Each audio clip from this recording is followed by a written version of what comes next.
여러분 안녕하십니까, 정관용입니다. 청와대발 개헌론이 본격적으로 시작됐죠. 조국 민정수석 오늘 청와대에서 대통령 발의 개헌안 가운데 이 전문 또 기본권 부분의 내용을 설명했습니다. 자, 어제부터 저희 시사자키 이 개헌 문제에 대한 각 당의 입장 차례로 들어보고 있는데요. 오늘은 이 바른미래당의 입장을 지상욱 의원 연결해서 들어보도록 하죠. 삼성의 경영권 승계를 돕는 방향으로 삼성 소유 땅의 공시지가가 조작됐다, 이런 주장이 제기가 됐는데요. 오늘 국회에서 기자회견을 통해 이 문제를 제기한 이 선대인 용인시장 예비후보의 주장 들어보시고요. 7시 5분 시작되는 2부에서는요. 외신을 통해 우리를 돌아보는 밖에서 본 한국, 문재인 대통령의 대북 정책에 대한 외신의 시각 정리해보겠고요. 인간은 250만 생물종 가운데 하나일 뿐이다, 이런 생각을 하면 인간들이 이 지구와 환경에 좀 겸손해질 수 있을까요? 이번에 250만 분의 1 이런 제목의 책을 펴낸 이정모 서울시립과학관장 함께 만나보겠습니다. 잠깐 광고 듣고 출발하죠. 오는 26일로 예정된 청와대 개헌안 발의 관련해서 어제부터 각 당 입장 차례대로 들어보고 있죠. 어제는 이제 여당 더불어민주당 얘기를 들어봤고요. 오늘 바른미래당 입장 듣겠습니다. 정책위 의장이죠. 지상욱 의원 안녕하세요. 네, 안녕하십니까. 예. 오늘부터 내일 모레까지 3일 동안 이 개헌안에 대한 이 주요 내용을 국민 앞에 설명하고 그리고 26일 날 발의하겠다라는 이 청와대의 방침에 대해서 어떻게 평가하세요? 글쎄 원래 21일 날 하시기로 했다가 26일로 연기했죠. 여당이 민주당이 연기를 요청해 달라고 했는데 그걸 이제 받아들이셨다는 뜻인데요. 예. 글쎄 31년 동안 국민들이 기다려왔던 열망인데 예. 도대체 5, 6일 연기해 준 게 도대체 무슨 의미고 그거를 어떻게 자화자찬할 수 있는지 좀 이해가 안 가는데요. 예.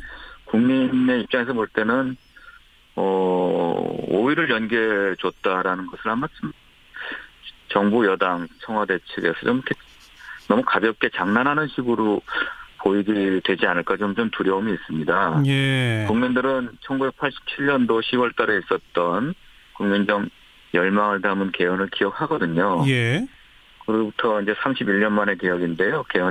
네. 그 날짜로 따져보면 31년을 365일로 환산해가지고 5일하고 비교해보면 국민의 열망을 한 0.04% 정도 반영했다, 이렇게 저는 좀 폄하하게 얘기해 드릴 수밖에 없다, 이렇게 합니다. 예. 뭐 숫자상 비교하면 뭐 그 말씀이 맞는 말씀인데 어쨌든 네. 청와대의 방침인 지방선거와 동시 개헌 국민투표를 하려면 물리적으로 26일이 데드라인인 것 또한 맞는 거 아닙니까? 근데 어쨌든 이거는 속도가 아니라 개헌의 방향과 내용이 중요한 거 아니겠습니까? 예. 1987년 10월에 우리가 합의를 해서 개헌을 했을 때도 보면요. 그 당시 지금보다 훨씬 민주화가 되지 않았던 집권 여당이 신군부가 이제 세력을 가지고 있던 여당 아니었습니까? 예. 그때도 국회에서 합의를 했는데 예. 지금 31년이나 지난 지금 이 민주화된 이 시대에 집권 여당이 왜 이렇게 무리를 해서 예. 날짜만 맞추려고 하느냐. 예. 아직 국회에서 합의도 보지 못했고 예. 심지어는 집권 여당인 더불어민주당의 그 안도 지금 만들지 못하지 않았습니까? 그래서 저희는 예. 이렇게 속도전을 일으키는 거에 대해서 지난번 헌정특위에서도 말씀드렸습니다만 어차피 이렇게 형식적으로 밀고 가서 예. 국회에서 부결이 되면 예.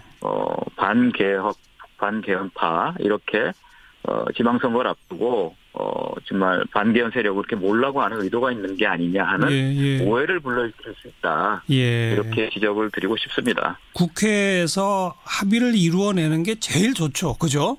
그렇습니다. 지금 합의가 안 되는 핵심 이유가 뭐라고 생각하세요? 저는 지금 일단 볼 때 이 집권 여당과 제1야당 개헌특위 들어가 보면 두 당이 정말 공적과 수비만 바뀌었듯이 예. 옛날에 했던 그런 내용들이 일관성을 갖지 못하고 왔다 갔다 하면서 두 당이 싸우고 있습니다. 예. 정말 저희 같이 3당이라든지 소수당은 그 팀에 끼어서 뭔가 제대로 의견을 반영할 그런 소지가 없거든요. 예.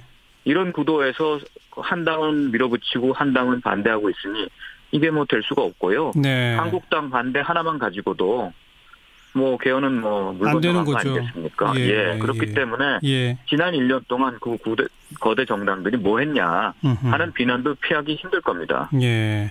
근데 뭐 그렇게 이 공수가 뒤바뀐 내용의 핵심 권력 구조로 들어가면 일단 네. 청와대와 여당은 4년 연임제이면서 대신에 대통령이 갖고 있는 권한 가운데 인사권, 법률안제청권, 예산권, 감사권 같은 거는 좀 충분히 나눌 수 있다 이런 입장이고 네. 반대로 이제 자유한국당은 총리를 국회에서 선출하도록 하자 이런 안인데 바른미래당의 이 권력 구조에 대한 안은 어떤 겁니까?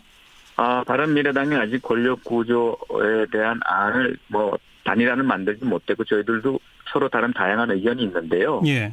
일단 그 제왕적 대통령제의 폐해를 없애기 위해서 대통령의 권한을 좀 내려놓고 분산을 해야 된다는 것은 동의를 합니다. 예, 예. 거기 여러 가지 아까 말씀하신 것처럼 뭐 인사권, 그렇죠. 또 법률제출권, 예산권, 법률제청권, 예산권 이런 것들 다들 논의 대상인데 예. 지금까지 저희가 의논된 거는 대통령의 권한은 어쨌든 좀 분산시켜야 된다라는 네. 거기까지 동의가 돼 있고요. 예. 하나 제가 말씀드리고 싶은 거는 정부 여당도 그렇고 청와대도 그렇고 제왕적 대통령제의 폐해를 없애기 위해서 대통령 권한을 분산시켜야 된다라는 데 동의를 하시잖아요. 예. 그럼에도 불구하고 지금 개헌의 가장 큰 목표는 권력구조 개편인데 예. 왜 지금 이렇게 제왕적 대통령의 힘을 행사하는 것처럼 보이게 예. 그렇게 뭔가를 이끌어 가시느냐 하는 거에서 안타까움을 가질 수밖에 없습니다. 예. 본말이 앞뒤가 안 맞지 않냐. 예. 좀 더 국민과 함께하고 국회 합의하는 대통령의 모습이 좀 필요한 시점이다 이렇게 말씀드리겠습니다. 지금 뭐 바른미래당도 아직 권력 구조에 대한 당론을 정하지 못했다라고 하셨는데 네. 사실 안은 다 나와 있고 이제는 뭐 논의의 시간이 중요한 게 아니라 결단을 내릴 때 아니냐. 어제 더불어민주당 의원은 그런 표현을 쓰더라고요. 네. 이제는 결단할 때 아닌가요? 근데 지금 저도 뭐 들어가서 그런 말씀하시는 분들 들었는데요. 예. 한쪽은 결단해야 된다. 한쪽은 안 된다. 내용 자체가 논의 안 되고 예. 왜 밀어붙이느냐. 예. 지금 왜 꼭 지방선거 뭐 같이 합의가 되면 지방선거 때 6월 13일 같이 해도 좋겠지만 예. 그 내용이 협의가 안 되니까 예. 왜 밀어붙이냐. 이 어떤 형식 가지고 지금 한 치 앞도 나가지 못하는 겁니다. 예. 그러니까 지금 국민의 입장에서 볼 때 안타까울 수밖에 없을 거고. 알겠습니다. 저희도 그렇게 밀어붙이는 그 개헌 논의와 그런 절차에 대해서는 동의하기 어렵다는 말씀을 드리는 거예요. 그러니까 밀어붙이는 거는 동의할 수 없다. 그러니까 국회에 조금 더 맡겨달라 이 말씀이잖아요. 예, 그렇습니다. 근데 31년을 기다려왔는데. 맡겨두면 가능할까요? 그거는 결국 그렇게 못 해내면 국민의 어떤 심판과 거기서 벗어나기 어려울 겁니다. 예. 국민들이 좀 더 그런 심판할 수 있게 기간을 두고 국민들께 그 평가를 맡기는 것도 저는 좋은 방도라고 생각합니다. 그래요. 예를 들면 이제 6월 13일 지방선거가 있지 않습니까? 예. 그러면 이걸 밀어붙일 게 아니라 한쪽은 밀어붙이고 한쪽은 막고 이 결과를 놓고 지방선거의 결과가 나오는 걸 보고 예. 그다음에 평가를 받아도 되지 않을까. 예. 한번 좋은 방법 아닐까요? 예. 한 가지만 더 여쭤볼게요. 아직 뭐 당론이 없다고는 하셨습니다만은 지금 자유한국당이 주장하고 있는 총리를 국회에서 뽑자라고 하는 안에 대해서 더불어민주당의 주장은 그걸 설령 더불어민주당이 받아들여서 국회에서 통과시키더라도 국민들이 지금 내각제적으로 가는 거에 대해서 반대하기 때문에 그건 국민투표에서 아마 부결될 거다. 이런 주장을 펴던데 그건 어떻게 생각하세요? 그거는 저희도 지금 당에서 의논된 바를 말씀을 드리면은 지금까지는 국회에서는 만약에 추천된 총리를 국회에서 5분의 3 정족수로 임명 동의를 하는 그런 정도까지 안은 나왔습니다. 예. 그러나 지금 말씀드린 것처럼 국회에서 총리를 선출하거나 추천하는 거에 대해서는 당 내에서도 반대가 굉장히 많은 상황입니다. 이유는 국민께서 지금 대통령의 권한을 줄여가지고 결국 국회가 많이 가져간다는 건데 그러면 국민이 과연 지금 국회를 보는 그런 어떤 비판의 시각이 이렇게 팽배한 이 시기에 대통령 권한을 줄여서 국회가 더 제왕적 국회가 되는데 총리까지 여러분들이 뽑겠다? 과연 동의하겠느냐.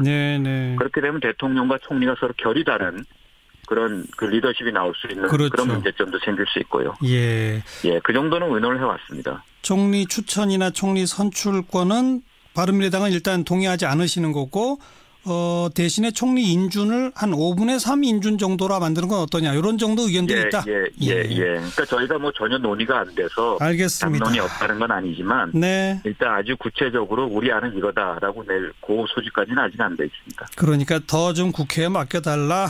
일단 이 말씀까지 고맙습니다. 네. 그렇죠. 네. 바른미래당의 지상욱 정책위 의장이었습니다.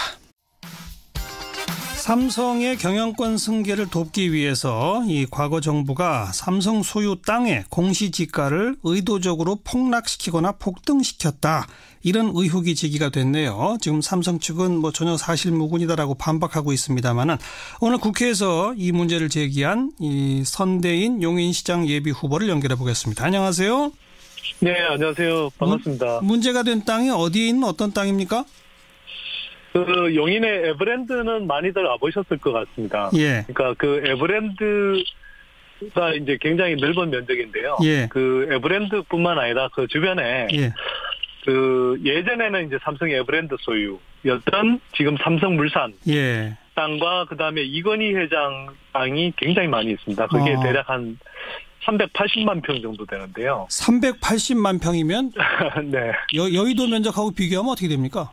뭐 제가 지금 정확한 계산은 안 해봤습니다. 굉장히 훨씬 더 많은 땅이고요. 예. 용인시 전체 면적이 서울시와 맞먹는데 예. 그 서울시 전체 면적의 약 2%에 해당하는 수준입니다. 대단하군요. 예. 그런데 어마어마한 땅입니다. 그 공시지가는 어디서 결정하는 거죠? 공시지가는 사실은 이제 국토교통부가 한국감정원에 의뢰를 해서 예. 이제 그 소속 감정평가사들이 이제 지역별로 표준지라는 걸 있습니다. 표준이 되는 땅. 그게 이제 공시지가라는 걸 뭐 감정평가에서 이제 조사하게 돼 있는데요. 그게 되면은 이제 지자체에서 그 표준지를 중심으로 해서 이제 개별 공시지가라는 걸 이제 정합니다. 그래서 이제 거기에 뭐 재산세 그게 이제 재산세 가표 기준이 되기도 하고, 그렇죠. 상속세, 증여세 뭐 이런 이제 가표 기준이 되는 거죠. 그런데 그 380만 평 땅의 공시지가가 뭐 폭락했다가 폭등했다 그랬다고요, 실제로? 그러니까 보통의 경우는 여기 이제 아파트 우리가 보통 대부분의 사람들이 재산세를 내고 계시거든요. 그러니까 집을 한 채 갖고 있다. 그러면 이제 보통 아파트에도 재산세가 붙지 않습니까? 그러면 이제 이제 공시주택 가격이라는 걸 기초로 해서 이제 하는데 다들 보시면 이제 매년 조금씩 올라간다 하더라도 되게 점진적으로 올라가는 느낌이 드실 거예요. 근데 삼성의 땅 경우에는 이상하게도 94년에는 이게 표준지가 갑자기 땅값이 확 떨어졌다가 또 2015년에는 갑자기 막 폭등하는 뭐 이런 이제 이상한 흐름이 이제 포착이 되는 거거든요. 그러면 왜 94년에 폭락한 이유는 뭐라고 보시는 거예요? 이제 그 94년의 경우에는 이제 이건 결국 추정일 수밖에 없습니다.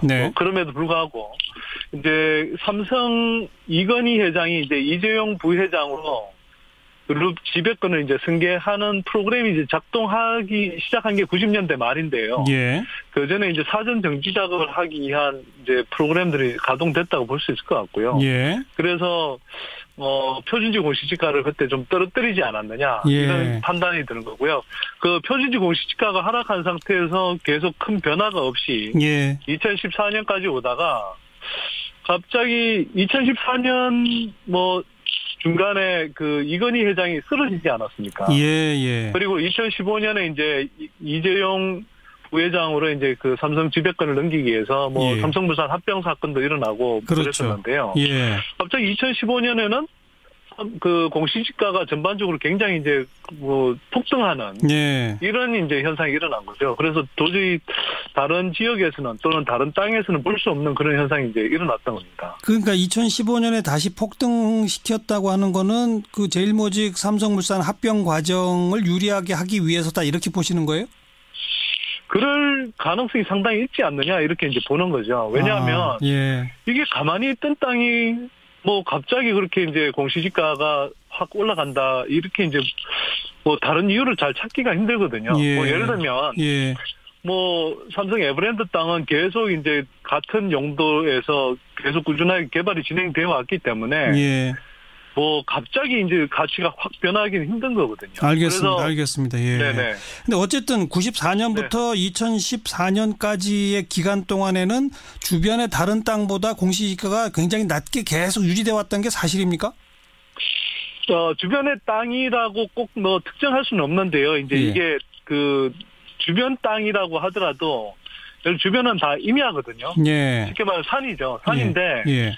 이제 주변 땅이 산이라 하더라도 삼성 에버랜드 땅은 비슷한 위치에 있다 하더라도 완전히 다른 게 여기는 본격적으로 다 유원지로서 개발된 땅이잖아요. 예. 그러다 보니까 이게 그냥 주변 임야라든지 이런 땅하고 바로 비교해서 비슷한 가격대라고 아하. 이렇게 할 수가 없는데 아무튼 네네, 굉장히 이제 낮게 유지돼 있었던 거죠. 낮게 유지됐다는 얘기는 네. 내야 할 재산세를 덜 냈다는 얘기고 용인 씨가 거둘 재산세를 덜 받았다는 얘기다 이렇게 볼 수 있겠군요. 당연히 그렇게 볼 수 있습니다. 그래서 네.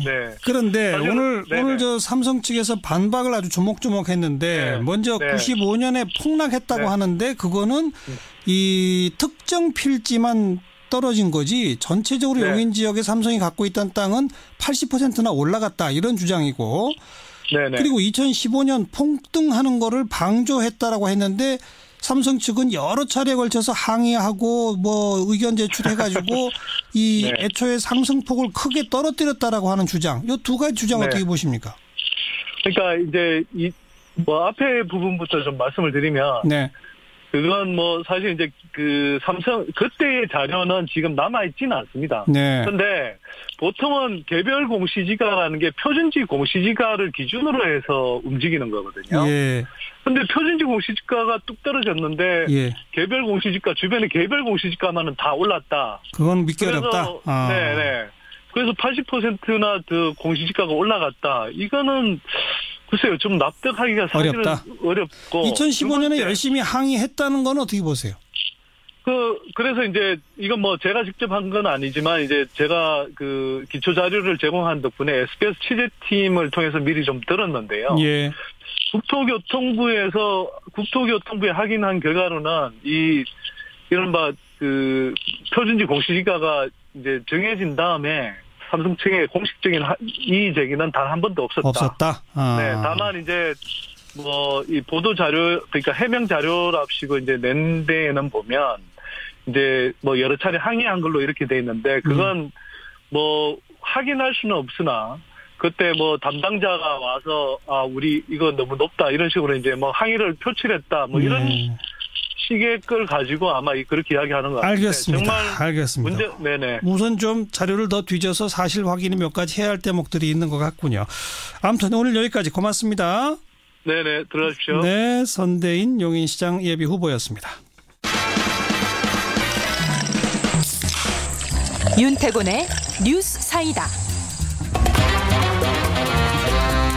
윤태곤 실장 어서 오십시오. 네, 안녕하세요. 지방선거 공천 문제 더불어민주당 자유한국당 쭉 살펴봤는데 오늘은 이제 다른 정당들 좀 정리해 봅시다. 일단 이 다른 당들은 전략적 목표가 거대 양당하고 다를 수밖에 없어요. 어떻게 해요? 거대 양당은 광역자치단체장 뭐 몇 개 하느냐 이거 중심으로 사고하는데 나머지 당들은 광역단체장 하면 좋은데 그것보다는 좀 실리, 존재감 부각 이런 쪽의 전략을 잡고 있죠. 그럼 기초단체장 쪽을 겨냥할 것이다? 근데 기초단체장 그것도 인물 어렵죠. 중심이긴 한데 이쪽이 오히려 거대 양당의 구심력이 높아요. 맞아요. 광역은 뭐 바람 탄다 이런 거라도 있지만은 이건 더 어려운 면이 있고 무소속들은 많이 나오는데 지금까지 보면은 과거 이제 민주노동당이 이제 울산에서 좀 나오고 그리고 선거 연대를 통해 가지고 한 적은 있는데 독자적으로 한 적은 거의 없죠. 그래요. 자, 당별로 바른미래당은 안철수 전 대표가 최고 관심 인물이죠. 서울시장 출마 아직 모르죠. 본인은 신중한 태도인데 자 지금 인재영입위원장 맡아놓고 있지 않습니까? 그리고 이제 뭐 사람도 이제 뽑더라고요. 한 명 이제 영입을 했는데 제가 볼 땐 이게 더 실리적일 거예요. 왜냐하면은 서울시장 선거는 어차피 공중전이 중요합니다. 그리고 다른 당들은 후보도 확정이 안 됐잖아요. 경선도 쭉 길 텐데 바른미래당의 경우에는 안 전 대표 본인이 마음 먹으면 뭐 사실상 후보 되는 거 아니겠습니까? 괜히 먼저 선언해가지고 집중 공격을 받을 필요가 없는 거죠. 인재 영입하면서 언론의 주목도 받고 괜찮은 사람 이렇게 뽑아내면은 뭐 지지도 올릴 수 있는 것이고. 예. 어제는 이제 정대유 전 인천경제자유구역청 차장을 1호 인사로 선정했더라고요. 그렇죠. 이분은 이제 송도 개발 의혹을 제기한 경제자유구역청 차장이면 상당히 고위 관료죠. 예. 전현직 뭐 이 당 저 당 할 거 없이 인천시장들이 다 송도 개발 비리에 연루됐다 이렇게 주장을 하고 있거든요. 네. 나름대로 중량감 있는 인사고 그러네요. 안 전 대표가 한 축이라면 다른 축은 유승민 대표지 않습니까? 유 대표는 대구 경북 선거 결과가 본인의 향후 입지에 큰 영향을 미칠 겁니다. 네. 어느 수준의 중량감 있는 인사를 후보로 세울 수가 있는가가 문제인데 지금 아직은 깜깜인 거거든요. 아직 실적은 아마 없죠. 물 밑에서는 뭐 활발히 뭔가 하고 있지 않겠습니까? 네. 그리고 하나 더 포인트를 보자면은 원희룡 제주지사 지금 당적은 바른미래당입니다. 탈당설도 꽤 있는데 어떻게 붙잡아 놓느냐가 관심사겠죠. 네. 바른미래당 같은 경우에는 전략적 목표, 현실적 목표는 전국 득표율에서 자유한국당을 꺾는 걸 거예요. 득표율에서 그렇죠. 자유한국당보다 앞선다. 전국에서. 그럼 예. 이제 상징적으로 뭐 야당 교체다. 그렇군요. 이렇게 이제 간판을 만들어낼 수 있죠. 다음 민주평화당은요. 참 어려움이 많습니다. 네. 호남이 기반인데 호남에서 민주당이 워낙 압도적이잖아요. 그러니까요. 민주평화당이 지금 이제 문재인 정부의 개혁에 우리가 적극 협조하겠다라고 하는데 그럼 유권자 입장에서는 그냥 여당 찍으면 되는 거잖아요. 예. 민주당에 대해서 어떻게 선택지가 될 수 있느냐가 관건인데 박지원 의원이 전남지사로 나선다면 호남 전체 선거를 좀 끌어내는 효과가 있을 거예요. 아직 여기도 확정이 아니죠. 예. 근데 이제 본인 마음이 어떨지 이걸 모르겠고 예. 민주평화당은 현실적으로 볼 때 호남에서 2당 민주당 다음에 네. 뭐 이것을 이제 목표로 담지 않겠습니까? 정의당은 어떻습니까? 자, 주포이자 쌍포인 노회찬, 심상정 두 사람은 불출마 선언한 지 오래됐습니다. 예. 광역급에서는 현실적으로 기대하기 어려워 보이고 그리고 제가 아까 드렸지만은 과거엔 민주당하고 선거연대 해가지고 이 지역은 뭐 이제 정의당이 내고 상당수는 민주당이 내고 이런 식으로 해가지고 이제 실리를 거뒀는데 이번에는 어렵죠. 여당하고 야당이 선거 연대한다는 그러니까요. 게 말이 안 되죠. 그럼 이제 광역의원, 기초의원 선거에 집중을 할 텐데 결국 여기서도 정의당도 전체 득표율에 관심이 높을 거예요. 네. 한국당이나 바른미래당하고 격차를 얼마나 줄이느냐. 민주평화당을 확 따돌릴 수 있느냐 이런 점 등이 전략적 목표가 되겠죠. 각 결국 당들의. 그러면 그 거대 양당을 뺀 나머지 당들은 다 이 득표율에서 어느 정도 유의미한 성과를 내느냐. 그렇죠. 현실적으로는 그게 목표일 것이다. 그리고 뭐 2등을 어느 쪽에서 많이 하느냐 이런 것도 있는 거고요. 여기까지 합시다. 수고하셨어요. 감사합니다. 윤태곤 실장이었습니다. 시사자키 2부 화제의 뜬 뉴스부터 정리하죠. CBS 김효은 기자 어서 오세요. 네, 안녕하세요. 첫 번째 뜬 뉴스는요. 네, 한 극우 인사가 근거도 없이 가수 윤상 씨를 북한 추종 세력으로 몰았다가 여론의 문매를 맞고 있습니다. 뭐 오늘 하루 종일 실시간 검색어에 오른 방자경 이 이름이죠. 네, 그렇습니다. 예. 방 씨는 지난 18일 프로듀서 겸 가수 윤상 씨가 평양 공연을 위한 예술단 남측 수석 대표로 내정됐다는 소식이 전해지자 자신의 SNS에 이런 글을 올렸습니다. 윤상 씨는 김일성 찬양가 임을 위한 행진곡을 작곡한 간첩 윤희상과 5.18 광주 폭동 윤기권, 윤상원 이들 중 누구와 가까운 집안입니까? 라고 했는데요. 네. 하지만 이 주장 사실이 아닙니다. 임을 위한 행진곡은 광주 민주화운동을 추모하는 노래고요. 윤희상 선생이 작곡하지도 않았습니다. 그렇죠. 네, 또 윤 선생은 간첩이 아니라 간첩 조작 사건에 연루됐던 분이고요. 예. 그런데 무엇보다도 가장 큰 반전은 윤상 씨의 본명이 이윤상이라는 점입니다. 그러니까 윤 씨가 아니라 이 씨죠. 네. 예. 작곡가 김영석 씨가 방 씨에게 이런 사실을 지적한 답글을 남겼는데 방 씨의 반응이 적반하장이었습니다. 반응이 뭐라고 했는데요? 네, 요약하면 윤상이 본명인 줄 알았는데 아닌 걸 알게 해줘서 고맙다. 그런데 김영석 당신은 핵심 거물 간첩으로 불리던 신영복의 추모 행사에 가지 않았냐면서 윤 씨에게 사과는커녕 외려 김 씨를 나무랐습니다. 네, 그 바람에 네티즌들은 방자경이 대체 누구냐 하면서 정체를 궁금해했는데요. 네. 일단 방 씨는 SNS에서 자신을 나라사랑 바른 학부모 실천 모임 대표라고 소개하고 있습니다. 근데 공식 홈페이지는 없는 단체였고요. 예. 또 단체 이름이 워낙 생소해서 대법원 인터넷 등기소에 들어가서 법인명으로 검색을 해봤는데 검색이 되지 않았습니다. 예. 그러니까 법인으로서의 실체는 없는 것으로 보입니다. 네. 그 예술단 감독 윤상 씨 얘기로 돌아가서 이게 이제 본령이니까요. 오늘 그 북한과 협의를 마쳤죠? 네, 오늘 판문점에서 실무 접촉이 있었습니다. 네. 남측에선 윤상 씨, 북측에선 현송월 삼지연 관현악단 단장이 대표로 나왔는데 조용필과 이선희, 윤도현, 백지영, 레드벨벳, 서연 등 160여 명을 예술단에 포함시키는데 양측이 합의했습니다. 예. 네, 우리 예술단은 오는 31일 평양을 방문해서 다음 달 3일까지 2차례 공연을 진행합니다. 네, 자 다음 소식이요. 네, 아이돌 그룹 워너원이 컴백과 동시에 방송사고 논란에 휩싸였습니다. 이것도 실시간 검색에 오르던데 어떤 사고예요? 네, 어제 두 번째 미니 앨범 음원 공개를 앞두고 엠넷닷컴에서 인터넷 생방송을 준비하던 중에 멤버들끼리 나눈 대화가 고스란히 전파를 탔습니다. 그러니까 생방송 시작했는데 안 한 줄 알고? 네, 카메라와 마이크 스탠바이 중이었고요. 카메라와 마이크가 꺼진 줄 알았던 거죠. 예. 그래서 멤버들끼리는 평상시처럼 대화를 나눴는데 그 내용이 우리는 왜 정산을 받지 못하는가? 왜 잠을 잘 수 없는가? 이렇게 정산 문제와 바쁜 스케줄을 비판하는 듯한 발언을 했고요. 네. 한 멤버는 자신들의 숙소 앞에서 대기하고 있는 한 열혈 팬의 차량 번호를 언급하면서 우리 집 밑에 그만 와. 밑에서 뭐해? 라고 발언했습니다. 네. 네, 일부 멤버가 욕설을 했다는 논란도 있었는데 제가 직접 들어봤더니 욕설인지 아닌지 정확히 구분하기는 어려웠습니다. 내용을 떠나서 어쨌든 이건 방송 사고니까 사과는 했죠? 네, 방송사고를 낸 엠넷닷컴 측이 워너원과 팬들에게 사과를 했고요. 워너원과 소속사에서도 공식 팬카페와 홈페이지를 통해서 사과문을 게재했습니다. 실망감을 안겨드려 죄송하다, 깊이 반성하겠다라고 했는데 예. 논란은 수그러들지 않고 있습니다. 적지 않은 네티즌들이 프로듀스 방송 나올 때 간절한 모습은 어디 가고 정말 실망이다 라면서 팬심을 거두는 이른바 탈덕 선언을 하고 있습니다. 탈덕이란 단어가 있어요? 네. 반면에 말 안 듣는 고등학생들이구나 싶은 정도지 엄청 무례해서 못 봐주겠다 정도는 아니었다. 그 정도 말은 할 수 있는 거 아니냐. 끝까지 믿고 감싸주자. 이런 의견도 상당히 많았습니다. 네. 네, 어쨌든 그 인기를 반영하듯 이번 논란이 하루 종일 실검에 올라와 있었습니다. 또 다음 뉴스요.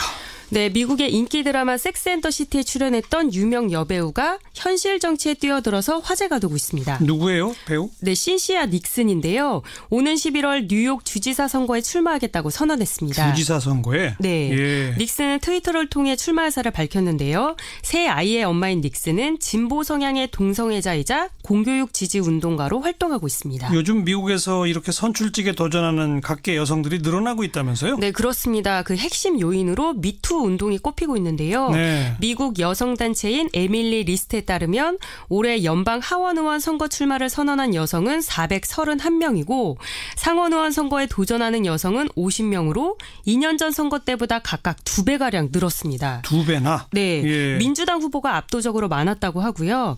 트럼프 대통령의 정치 행태에 분노한 여성들이 정치력 신장을 위해서 대규모 정계 진출을 노리고 있다라고 네. 이 단체 관계자는 분석하고 있습니다. 우리도 여성들의 정치권 도전 좀 많이 늘어났으면 좋겠습니다.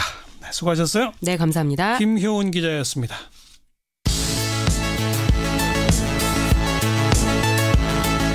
지금 여러분께서는 한림국제대학원 대학교 정관용 교수가 진행하는 CBS 라디오 시사자키 정관용입니다를 듣고 계십니다. 외신에 보도된 우리 모습 살펴보는 밖에서 본 한국 코너입니다. 국제문제평론가이시죠. 인문결 연구소의 임상훈 소장 어서 오세요. 네, 안녕하십니까. 오늘 어떤 외신을 좀 읽어볼까요?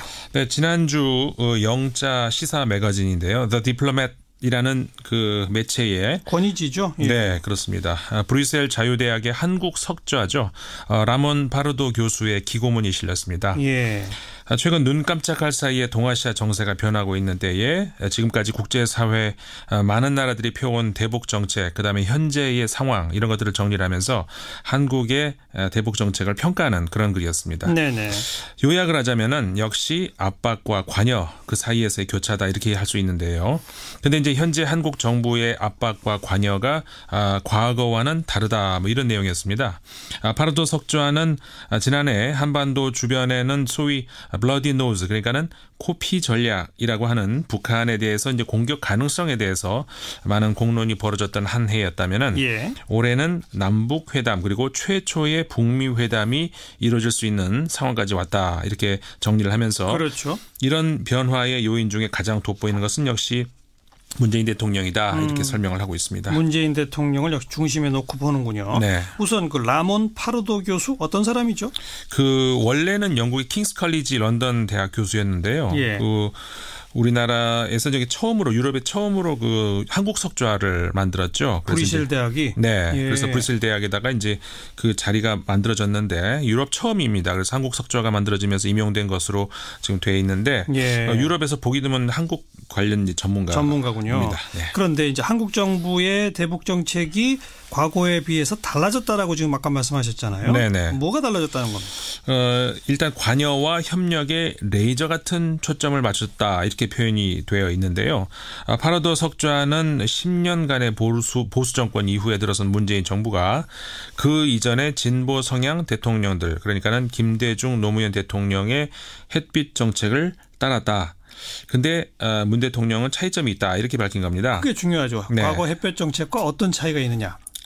햇볕 정책에 대한 비판을 인식하고 그 점을 보완했다는 건데요. 그러니까는 한국의 보수주의자들뿐만 아니라 진보주의자들 사이에서도 지난 여러 해에 걸쳐서 이 햇볕 정책에 대한 비판이 제기가 됐고 그래서 이걸 인식하고 그 점을 보완했다 이제 분석을 한 건데 보완한 점이 뭐예요? 네, 이번 남북 회담에 앞서서 북측에 무조건적인 양보를 하지 않기 위해서 많이 자제를 했다는 겁니다. 그러니까 대선 캠페인 당시에 문재인 대통령은 대북 경제 지원 재개를 공약으로 내세웠지만 이후에 경제 지원은 최소한에 머물렀다. 이 점을 들고 있는 겁니다. 그래서 이제 파르도 석좌에 따르면은 그 이유가 과거 진보 성향 정부에서 경제적 지원이 너무 컸다는 논리로 한국 사회에서 역풍을 맞았기 때문이라는 겁니다. 이른바 퍼주기 논란이죠. 네. 그래서 대북 지원 사업에 신중한 자세로 임하고 또 다음 달 정상회담 개최를 이 평양이 아닌 중립지역이죠. 판문점에서 한 것도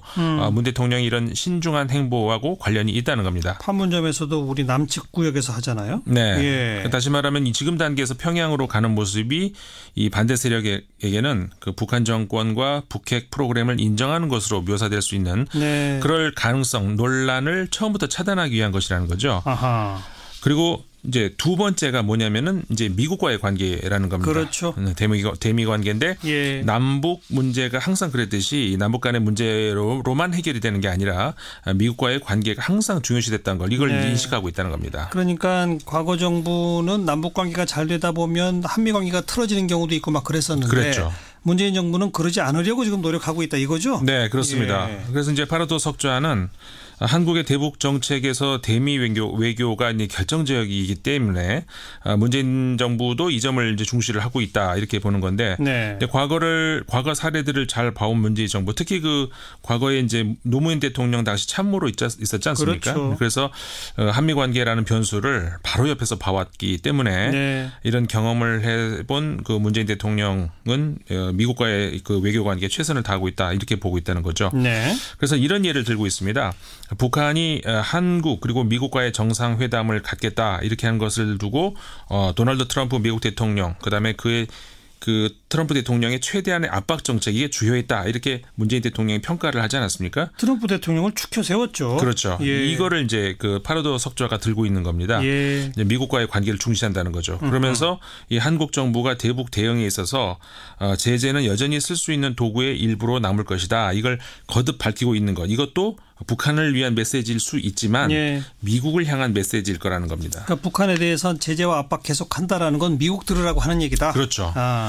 그래서 이제 그렇게 하면서 이 햇볕 정책을 지속하는 데 걸림돌이 될 수 있는 것들을 사전에 제거하겠다 이런 의지를 보인다는 건데 예. 파르도 교수는 이 트럼프 대통령이 김정은과의 정상회담이 이렇게 빨리 동의할 줄은 아마 한국 정부도 미처 기대하지 않았을 수도 있다. 그렇겠죠. 이렇게 하면서 예. 하지만 이제 문재인 정부는 그 그러니까는 미국 측의 관계자들과 협의를 계속하고 이 북미 정상회담이 성사될 여건이 조성되도록 노력을 하고 있었던 점만은 분명하다. 이렇게 평가를 하고 있습니다. 실제로 작년엔가 그 북한에 도발이 있을 때 문재인 정부가 바로 그 군사적 대응 행동을 했지 않습니까? 그렇죠. 이런 것도 미국 정부에 신뢰를 주는 거였죠. 네, 그렇죠. 예. 근데 그래서 이제 북한에 대해서 또 미국에 대해서도 꾸준한 신뢰를 줬기 때문에 반년 동안에 탐색을 해오던 북한도 대화에 나설 수 있게 된 거고 또 미국도 들어선 한국 정부에 대해서 반신반의하던 이런 것 자세에서 대화를 한번 믿고 시도해 볼 수 있겠다. 이렇게 전환이 됐다는 거죠. 예. 뭐 이렇게 해서 이제 타임지가 지난해 보도했던 것처럼 네고시에이터 그러니까는 중재자로서의 역할을 문재인 정부가 할 수 있는 그런 행동 반경을 만들었고 북한과 미국을 테이블 앞으로 앉게 할 수 있었다. 이렇게 이제 평가를 한 건데 네. 그래서 이제 파르도 석좌에 따르면은 이런 그 외교안보 정책이 일정한 방향으로 꾸준하게 이어지려면은 이 정권에 따라서 왔다 갔다 오락가락하는 게 아니라 모든 정치 세력이 대승적 차원에서 동의할 수 있는 그런 프로세스가 만들어져야 된다는 겁니다. 너무나 중요한 얘기죠. 네. 정권 바뀌면은 뭐 완전히 기존에 했던 정책 백지화되고 이런 거 이거 안 되는 거죠. 네, 그렇죠. 국익을 중심으로 해서 일치단결된 그런 지속적인 정책이 필요한 거죠. 네. 그래서 이 대북 정책에 있어서는 먼저 이 국민적인 합의가 이루어져야 하는 것이 이제 당연하고 그 바탕 위에서 이제 정치권도 한반도의 평화 문제만큼은 좀 일관성을 가져야 된다는 것이죠. 그래서 이 파르도 석좌는 지금 현재의 한국 정부의 대북 정책은 옳은 길로 가고 있다 이렇게 판단하는 것 같습니다. 예. 그래서 이렇게 얘기를 하고 있는데 뭐라고 하냐면은 앞선 두 보수 정부는 북한의 도발을 막지 못했다. 그리고 핵무기 개발도 막지 못했고, 근데 그러면서 또 이 남북 접촉은 단절시켜 버렸던 그런 오류를 범했기 때문에 그래서 이제 한국 정부의 지금 현재의 대북 그 관여 정책이 국민들로부터 지지를 받고 있다 이렇게 진단을 하면서 네. 국제 사회에서도 이제 많이 지금 지지를 보내주고 있기 때문에 현 정부는 이런 국민적인 그리고 국제적인 이런 지지 이런 걸 바탕으로 해서 특정 정파의 대북 정책이 아니고 한국의 대북 정책을 만들어야 될 것이다 이렇게 주장을 한 겁니다. 그렇게 특정 정파 대북 정책이 아닌 한국의 대북 정책을 만들 방법까지 제시합니까? 뭐 몇 가지 예는 들고 있습니다. 예. 그러니까 요컨대 이제 햇볕 정책이 북한을 포용한다는 점에서 설득력은 있지만은 반대로 남한의 보수 세력이 등을 돌리고 있고 맞아요. 그렇다고 또 북한에 대해서 강경 압박 제재를 하면은 북한과의 대화는 더 멀어지기 때문에 북한뿐만 아니라 남한의 보수 세력까지 포용할 수 있는 햇볕 정책이 나와야 된다. 이렇게 주장을 하는 겁니다. 예. 그래서 이제 이미 현 정부에서도 그런 가능성이 있다. 이렇게 이 파르도 석좌가 보고 있는데 네. 예를 들자면은 이번에 그 대북 특사단의 경우에 정의용 청와대 국가안보실장 그다음에 서훈 국정원장을 투톱을 하는 팀 구성. 그렇죠. 이게 그 안보 차원에서 보자면은 비교적 보수적으로 간주된다라고 할 수 있다는 겁니다. 예. 그래서 이런 걸 봤을 때 이번 이 정부의 대북 정책은 관여 그러니까는 적극적 대화에 중심은 두고 있지만 관여가 유일한 옵션은 아니다. 문재인 정부는 이런 생각을 하고 있다는 것 같다는 겁니다. 이렇게만 쭉 가면 보수 진보 다 동의할 수 있는 대북 정책이 나올 수 있다? 네, 그렇게 보는 거죠. 그래서 이제는 좀 차분하게 남쪽에 이 반대 세력까지 설득을 하는 그런 노력을 해야 될 거다. 이 현 정부가 네. 이제 이렇게 주장을 하는 건데 이제 파르도 석좌는 문재인 대통령은 지금 한반도 셈법을 새롭게 짜려고 하고 있다. 이렇게 보면서 대북 관여를 추구하지만은 이것은 남북 관계의 새 틀 그러니까는 문재인 정부 이후까지 이어질 수 있는 틀을 마련하려는 것이다. 이렇게 분석을 하고 있는데요. 네. 그래서 이제 그 맥락에서 조금 전에 말씀드렸던 그 보수를 어우르는 햇볕 정책 이게 만들어져야 된다는 것이 이제 이해될 수 있을 것 같습니다. 그래서 이렇게 세트를 짜는 작업은 시간이 많이 걸리지 않겠습니까? 당연하죠. 그렇기 때문에 그래서 문재인 대통령이 임기 초반에 김정은 정권과 정상회담을 하려고 하는 것이다. 이렇게 이제 해석을 한 겁니다. 그렇죠. 정상회담이 마무리가 아니라 이제 시작인 거니까. 네. 예. 그래서 이제 문재인 정부가 이제 4월 남북 정상회담 때 이루어진 합의를 이행할 시간을 남은 4년을 이제 갖게 되지 않겠습니까? 그렇죠. 그래서 그 4년 동안의 대북 정책을 통해서 일정한 성과가 나온다면은 차기 대통령이 이거를 쉽게 네. 이런 합의를 어기지는 못하게 될 것이다. 이렇게 주장을 하는 거죠. 노무현 정부 때 그 두 번째 남북 정상회담 했습니다만 네. 그게 퇴임 얼마 안 남겨놓고 했기 때문에 결국은 아무것도 안 됐잖아요. 그렇죠. 그런 일이 반복되지 않기 위해서 지금 정상회담을 일찍 하는 거다 이런 거죠. 네, 그렇죠. 예. 그래서 이제 그 차기 대통령이 선출될 때까지 이루어진 그 문재인 정부의 4년간의 협력 이거는 이제 그렇게 잘 되면은 번복되지 않을 것이다, 힘들 것이다 이렇게 보는 것이죠. 예. 이와 함께 이제 문재인 대통령이 지금 그렇게 하고 있듯이 앞으로의 한반도 문제는 우리 운명인 만큼 우리가 주도권을 쥐고 개척을 해야 되고 그게 앞으로 들어설 차기 정부에서도 이어져야 된다. 이런 신념을 가지고 문재인 정부가 일하는 것 같다. 이렇게 이제 보고 있다는 겁니다. 네. 이렇게 얘기합니다. 그대로 제가 옮겨드리면은 문재인 대통령은 한반도 문제에 있어서는 앞으로는 한국이 확실히 운전석에 앉도록 하는 유산을 마련하는 데 열중하는 모습이다. 이렇게 이제 평가를 하면서 예. 한국의 보수주의자들은 때때로 남북 관계를 희생시켜서 미국과의 동맹을 관리하는 데 더 관심을 갖고 있는 것 같다. 그렇죠. 이렇게 얘기를 하면서 이렇게 될 경우에 이제 좀 중요한 얘기를 하고 있는 것 같은데 예. 코리아 패싱이라고 하는 것도 바이패싱 오브 사우스 코리아 이렇게 얘기를 하는데 예. 이 코리아 패싱도 바로 그래서 나오는 것이다. 이렇게 지적을 하고 있습니다. 그러니까 남북 관계 해치면서까지 미국과의 동맹에 매달릴 때 바로 그때 코리아 패싱이 생긴다? 네, 그렇죠. 그거 좀 설명해 주세요. 그래서 이제 그 한반도 안정을 되찾고 평화를 앞당기고 대북 관계 또 한미 관계 이런 것들 모두를 정상화하기 위해서는 이제 우리가 이제 운전석에 앉아서 한반도 문제를 풀어야 한다는 거죠. 예. 그래서 이제 파르도 석좌는 문재인 대통령의 경우에 이 남북 정상회담을 서울도 아니고 평양도 아닌 그 중립 지역 그러니까 판문점에서 갖기로 한 것. 예. 이것도 앞으로 정기적으로 정상회담이 정기적으로 열릴 가능성을 열기 위해서 그렇게 했다는 거고. 그렇습니다. 뭐 정례화 얘기가 벌써 나오잖아요. 네. 예. 또 앞으로 발생할 수 있는 이제 앞으로 뭐 그 여러 가지 변수가 있지 않겠습니까? 근데 그런 긴장 관계 이걸 신속하게 완화하기 위해서 지금까지 없었던 그 남북 정상 간의 핫라인을 최초로 이제 개설했다. 이런 설명도 하고 있는데. 그렇죠. 또 그 현 단계에서 한국 정부가 하고 있는 일은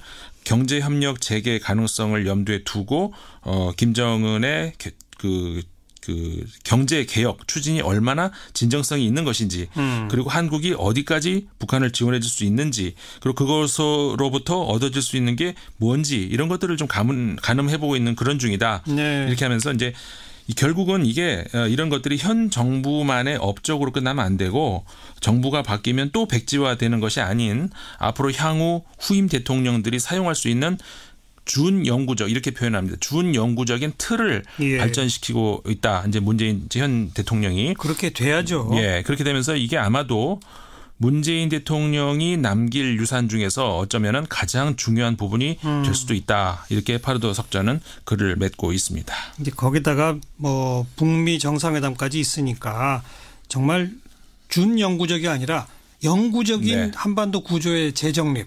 여기까지 우리가 좀 내다봐야 되지 않겠습니까? 그렇죠. 네. 조금 다른 소식 하나 볼까요? 네.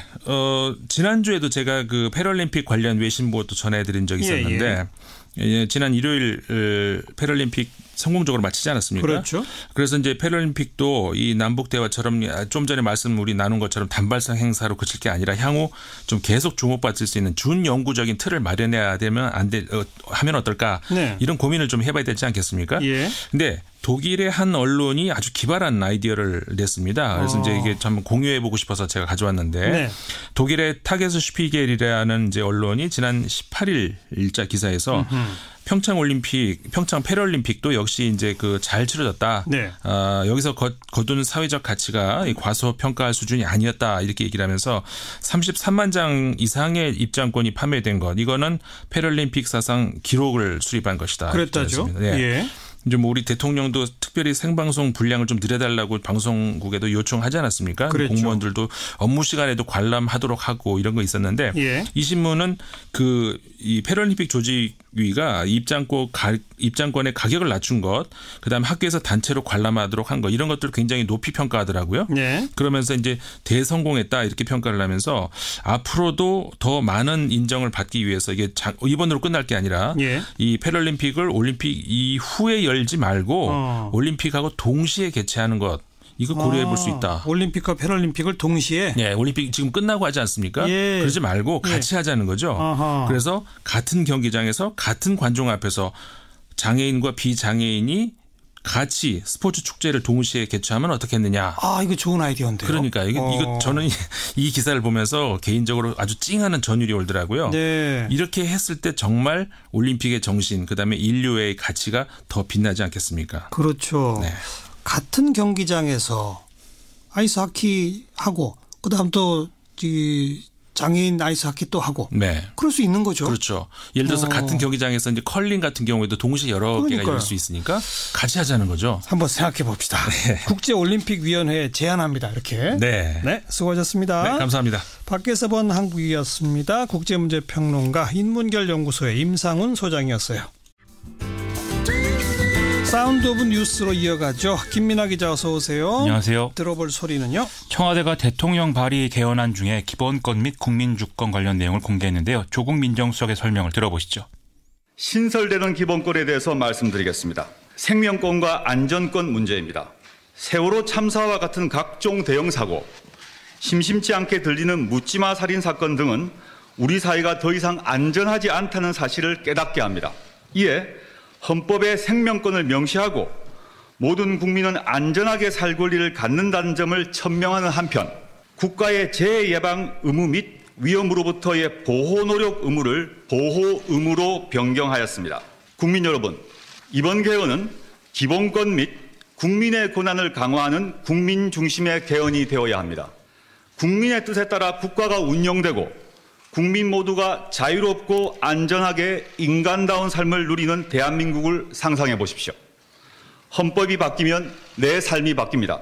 새로운 대한민국은 개헌으로 시작될 것입니다. 네, 오늘 설명된 내용 간략하게 좀 정리해 주시죠. 일단 헌법 전문, 여기에 이제 4.19 혁명과 함께 부마항쟁, 5.18 민주화운동, 60항쟁 이런 이제 민주 이념들이 명시된다고 하고요. 촛불 시민혁명의 경우에는 논란이 좀 있었는데 현재 아직도 진행 중이다 이런 측면에서 넣지 않겠다라고 합니다. 또 기본권 주체를 국민에서 사람으로 확대를 했는데 다만 직업이나 재산, 교육, 일할 권리 그리고 국가 안보와 관련된 부분에서는 주체를 국민으로 한정한다 이렇게 밝히고 있습니다. 네, 국민이 아닌 사람이라는 얘기는 외국인들도 똑같은 권리를 일단 준다 그런 그렇습니다. 거죠. 예. 다만 직업이나 이런 거는 이제 국민으로 하고. 그렇습니다. 또 중요한 게 이 노동권 관련해서 아주 획기적인 내용들이 많이 들어갔죠. 지금까지 이제 근로 이런 용어로 많이 이제 그 서술이 되어 있는데 이게 일제와 군사 독재 시대 이 관점이 반영된 것이니만큼 노동이란 용어로 수정한다 이렇게 밝히고 있고요. 네. 또 동일 가치 노동에 대한 동일 수준의 임금 지급 노력 의무를 국가에 부과한다는 내용도 들어간다고 합니다. 예. 또 고용 안정과 일과 생활의 균형에 대해서도 국가의 정책 시행 의무를 지운다고 하고요. 또 공무원에게도 원칙적으로 노동 3권 인정을 적용한다 이 내용이 있는데 네. 군인 등의 일부 경우에만 예외를 인정한다 이렇게 들어간다고 하죠. 또 이제 지금 들으신 대로 세월호 참사 등을 교훈 삼아서 헌법에 생명권과 모든 국민이 안전하게 살 권리가 명시한다고 하고 국가의 재해 예방 및 보호 의무를 보다 분명하게 규정한다고 합니다. 네. 그리고 또 사법개혁 문제 그리고 국회의원을 국민이 소환할 수 있는 이런 것도 들어갔죠. 그렇습니다. 이 검사 영장 청구권 조항은 삭제한다 이렇게 얘기를 했는데요. 이것은 헌법에 이 관련 내용이 들어갈 필요가 없다는 것이지 현행 형사소송법에 검사의 영장 청구 자체를 부정하는 그런 취지는 아니다 이렇게 설명을 하고 있고요. 나머지 문제는 이제 법률로 정해야죠. 그렇습니다. 예. 또 국민이 직접 법률안을 발의할 수 있는 국민 발의제와 말씀하신 대로 국회의원을 소환할 수 있는 국민 소환제 이 두 개를 이제 신설하겠다 이렇게 밝히고 있는데요. 네. 이 두 가지 제도는 국민 투표제와 함께 대의제를 보완하는 대표적인 이제 직접 민주주의적 수단으로 여겨지고 있죠. 대통령 발의 개헌안 내용은 앞으로도 순차적으로 이틀 동안 공개가 되고요. 발의 날짜는 지금 26일로 예정이 되어 있는 상황입니다. 네, 야당들은 지금 강력 반발하고 있잖아요. 그렇습니다. 홍준표 대표가 가죽 잠바를 입었다? 뭐예요? 이게 이제 좀 공포 분위기를 조성하려는 거 아닌가 이렇게 보이는데요. 오늘 나와서 한 얘기가 대통령 발의안 표결 시에 본회의장에 들어가는 의원은 제명할 것이다. 우린 표결 안 한다. 이렇게 강하게 얘기를 했다는 거죠. 홍문표 사무총장은 오늘 대표가 전투복으로 갈아입었다는 걸 상기해달라면서 좀 맞장구를 치기도 했는데요. 전투복. 그렇죠. 예. 또 법여권 이렇게 분류가 되는 민주평화당도 국민과 국회와 철저히 소통하고 협의해야 된다면서 좀 청와대에 비판적인 이런 태도를 보였습니다. 다만 이제 비판 수위에 좀 차이가 있는 그런 부분도 있는데요. 민주평화당의 천정배 의원의 경우에는 이 지금 설명한 내용들이 시대적 가치를 잘 담아냈다면서 긍정적인 평가를 했고요. 정의당도 자신들이 주장한 개헌안의 내용과 맞닿아 있다라면서 좀 긍정적으로 얘기를 하고 있습니다. 네. 정말 개헌이 어떻게 될런지 아직은 모르겠습니다. 다음 뉴스요. 이명박 전 대통령 영장실질심사가 22일 오전 10시 반으로 이제 예정이 되어 있는데요. 당일 밤 늦게 또는 다음날 새벽이면 결론이 나올 것으로 예상이 되고 있습니다. 그런데 이명박 전 대통령은 검찰에서 본인 입장을 충분히 밝힌 만큼 법원의 영장실질심사에는 출석하지 않겠다 이렇게 밝혔다고 하는데요. 아마도 구속을 피할 수 없다 이런 판단이 있는 상황에서 다시 포토라인에 또 서는 것은 부담스럽다라는 생각을 한 거 아니냐 이런 해석이 나오고 있습니다.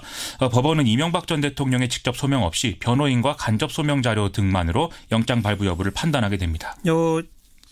법원에 안 가도 되는 겁니까? 법적으로는? 이게 이제 제도의 취지를 감안하면 억지로라도 데려오는 게 맞다 이런 지적도 있긴 한데요. 관행적으로 영장실질심사에 출석을 안 하겠다고 하면 간접 소명으로 대체해온 사례가 지금까지 이제 많이 있었다라고 합니다. 예. 검찰은 구인장을 받아놓은 상태인데 지금 뭐 이명박 전 대통령이 도주를 하겠다 이런 취지가 아닌 것이고 본인의 권리를 포기하겠다는 측면인 만큼 체포를 하진 않겠다 이런 입장을 밝히고 있고요. 그런데 그동안에 보면 영장실질심사를 받은 후에 판사가 결정할 때까지 어디 검찰청사거나 아니면은 교도소나 이런 데 가서 대기하잖아요. 그렇습니다. 그건 어떻게 되는 거예요? 그게 이제 또 문제인데요. 일단 이명박 전 대통령이 어디서 대기를 하느냐 이것은 검찰이 지정을 하게 돼 있습니다. 아하. 다만 이제 그 어떤 구치소에 가서 기다리는 게 일반적인 경우긴 한데 지금 전직 대통령이기 때문에 경호 문제도 있고 또 예우 이런 차원의 문제도 있지 않겠습니까? 이걸 다 고려해서 결정을 하겠다고 합니다. 영장실질심사에는 나가지 않더라도 어느 장소인가 대기를 해야 되는 거는 맞는 거로군요. 그렇습니다. 근데 김윤옥 전 여사 관련 의혹도 자꾸 꼬리를 물고 나오네요. 그렇습니다. 계속 나오는데요. 서울신문이 2007년 대선 전에 미국의 사업가로부터 고가의 명품 가방을 받았고 이에 대해서 현지 교민 언론의 취재가 시작이 되자 정두원 전 의원 등의 캠프 관계자들이 2,800만 원을 주고 이제 무마한 이런 김윤옥 전 여사 관련 사건이 있다 이렇게 보도를 했습니다. 예. 이 서울신문의 보도 내용을 보면은요. 당시에 이 가방을 전달한 사업가가 이권을 요구하면서 협박을 해왔다는 거거든요. 그래서 향후에 인쇄 및 홍보 업무 관련 편의를 봐주기로 약속한다 이런 내용의 각서까지 썼고 여기에 정두원 전 의원이 사인까지 했다 이런 내용입니다. 네. 정두원 전 의원 측은 당시 가방 안에 $30,000 정도의 이제 그 현금도 들어 있었는데 나중에 돈을 돌려줬다더라 이렇게 전해 들었다라고 얘기를 하고 있는데요. 금품 전달 과정에 동석을 했던 한 성공의 신부는 당시 돈은 들어있지 않았다라고 주장을 하고 있는 상황이라고 합니다. 그러면 김윤옥 전 여사도 검찰이 또 부르는 겁니까? 어떻게 되는 겁니까? 조사 가능성이 커지고 있다 이런 얘기도 나오고 있는데 일단 구속영장이나 이런 데 관련 혐의가 적시가 돼 있으니까 지켜봐야 될 것 같습니다. 다음 뉴스요. 오늘 국방부와 한미연합사령부가 한미연합군사훈련 일정 및 규모를 밝혔는데요. 독수리 훈련의 경우에는 다음 날 1일부터 한 달가량 실시가 된다고 하고요. 키리졸브 연습은 다음 달 23일부터 한 2주가량 진행이 된다라고 합니다. 독수리 훈련은 원래 2달 정도 일정으로 진행이 됐기 때문에 이게 좀 축소된 일정이다 이렇게 볼 수가 있겠는데요. 많이 축소됐죠. 그렇습니다. 예. 다만 군 당국은 키리졸브 연습에 대해서는 구체적 일정은 비공개다 이렇게 얘기를 하고 있거든요. 이것에 대해서는 아무래도 남북정상회담이나 북미대화 관련 일정이 예상되는 만큼 조심스러운 태도를 취하고 있는 거 아니냐 이런 해석이 나오고 있습니다. 이렇게 기간이 축소되고 규모도 좀 줄인다는 거죠? 그렇습니다. 예년과 유사한 규모로 진행되는 방어적 성격의 연습이다 이렇게 강조를 하고 있는데요. 또 미국 국방부도 이 연합훈련은 방어에 중점을 둔 훈련이고 북한이 도발로 볼 그런 이유는 없다 이렇게 또 강조를 하는 그런 상황입니다.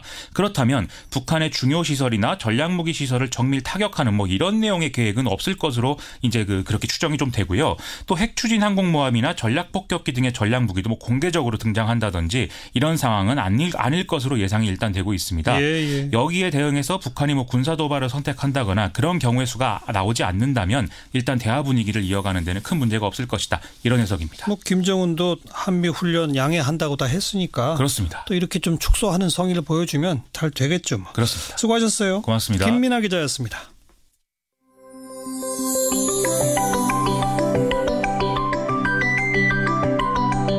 지금 여러분께서는 한림국제대학원 대학교 정관용 교수가 진행하는 시사자키 정관용입니다를 듣고 계십니다. 어려운 과학 이야기를 대중에게 아주 재미있고 익숙하게 들려주시는 분으로 유명하죠. 지금 서울시립과학관장을 맡고 있는 이정모 관장. 이번에 250만 분의 1 이런 제목의 책을 펴냈네요. 그래서 오늘 스튜디오에 직접 좀 초대했습니다. 이정모 관장 어서 오십시오. 안녕하십니까. 서울시립과학관의 이정모입니다. 네. 250만 분의 1? 무슨 뜻이에요? 그러니까 숫자가 약간 특이한 숫자이긴 한데요. 그러니까 이런 질문들을 많이 합니다. 지구상에는 몇 종의 생명체가 살고 있습니까? 이런 질문하면 일단 많이 대답하는 게 답에 가깝습니다. 그래도 과학이 밝혀낸 뭐가 있을 거 아니에요? 네, 저는 그래서 테러는 가감의 1억 종이라고 이야기하는데요. 예. 250만 종이라는 것은 그러니까 국제 종 다양성을 연구하는 기구들이 있습니다. 네. 그 기구에서 또 자기의 이름을 붙였던 이름을 붙이지 않았던 어떤 연구하고 있는 종수가 총 250만 종이에요. 네. 물론 지구에 살고 있는 생명체는 훨씬 많지만 몇 종 있는지 걸 따지지 말고 일단 우리가 연구하고 있는 것만 봐도 250만 종이 되는데 그만큼이나 된다. 네, 그중에 분지 1을 250만 분지 1이라는 건 그 일은 바로 우리 인류를 말하는 거겠죠. 그런데 인류가 너무 많아서 생기는 문제들이 있거든요. 네. 그러니까 250만 종 중에서 인류는 한 종밖에 없잖아요. 그렇죠. 근데 한 종의 인류의 양을 이 75억 명이거든요. 75억 명을 다 모아두면요. 가로, 세로, 높이 2km의 상자를 가득 채울 수 있습니다. 그러니까 어떻게 보면 작은 것 같지만 가로, 세로 2km 작은 거잖아요. 작은 것 같죠. 높이 2km까지 치면 사실 어마어마한 양입니다. 지구 역사상 그 어떤 생명체도 이만큼의 한 개의 종이 이만큼의 생물량을 가져본 적이 없었던 거예요. 그래요? 예. 생물량이라는 건 킬로그램으로 쳐야 되니까요. 몸무게까지 다 합했을 때 75억 명의 몸무게만큼을 갖고 있는 생명체는 없는 거예요. 그래요? 예. 예를 들어서 지구에 가장 많은 생명체가 고른다면 개미를 들 수가 있습니다. 개미. 개미를 다 모아도요. 그만큼 돼요. 가로, 세로, 높이 2km 상자를 가득 채울 수 있습니다. 하지만 개미는 최소한 12,000종이나 돼요. 그 안에도? 예, 개미 12,000종이 되는 거고 아마도 우리가 모르는 종이 2,000종쯤 있을 거라 생각한단 말이에요. 그 개미는 12,000종, 14,000종이 되는 양의 만큼을 인류 하나가 그만큼 양을 갖고 있는 거죠. 그렇군요. 예, 이거는 어떻게 보면 되게 무섭게 느껴지기도 하지만요. 인류가 그만큼 지구 역사상 아주 성공적인 생물 종이란 였다라는 것도 좀 말해주는 겁니다. 그 서문을 제가 좀 보니까 인류만큼 성공한 생물종은 없다. 지금 말씀하신 대로 자부심을 가져야 된다. 그런데 그만큼 우리는 위해하다라고 쓰셨더라고. 예. 무슨 뜻이에요? 근데 너무나 강한 거예요. 개미 무섭지 않잖아요. 지렁이 선대히 많습니다. 하지만 지렁이 때문에 피해를 보는 어떤 생명체도 없어요. 지렁이는 땅을 기름지게 해주죠. 그리고 많은 새들의 먹이가 기꺼이 되어주고 있습니다. 하지만 사람들이 가는 곳은 다른 생명체가 살 수 없게 만들고 있는 거예요. 그렇죠. 사람을 잡아먹을 수 있는 생명체도 아무도 없어요. 그러니까 제가 지금 딸내미하고 같이 스킨스쿠버를 하는데요. 가서 가장 보고 싶은 게 상어예요. 그 사람들이 상어를 보러 간다 그러면 사람들이 겁을 내요. 야, 위험한 거 아니야? 이렇게 이야기하거든요. 그런데 1년에요. 전 세계에서 상어에게 물려 죽는 사람은 채 10명이 되지 않습니다. 그렇죠. 많으면 10명, 적으면 6명 정도예요. 그런데요. 사람에게 붙잡혀 죽는 상어의 수는 최소한 1억 마리. 많은 해는 3억 마리까지 됩니다. 아이고. 그러니까 상어가 우리가 상어를 무서워하는 게 아니라 상어가 사람을 무서워해야 되는 거예요. 당연하죠. 그러니까 상어는 4억 년 전부터 지구의 바다를 지배하고 있었는데 자기네가 이렇게 어처구니 없게 당할 거라고는 상상도 못했던 거죠. 인류가 이렇게 많아진 게 언제부터입니까? 불과 얼마 되지 않습니다. 농사를 짓기 시작할 때요. 예. 그러니까 지금 다 1만 2천 년쯤 전이잖아요. 그러니까 신석기 시대가. 근데 뭐 책마다 주장마다 다르지만 기껏해야 100만에서 300만을 넘지 않았을 거라고 생각합니다. 그 12,000년 전 인류의 총수가 심지어 20만 명 정도밖에 안 된다고 추정하는 것도 있어요. 예, 예. 근데 뭐 평균을 쳐도 한 100만 명밖에 안 되는 거죠. 그런데 아주 서서히 증가합니다.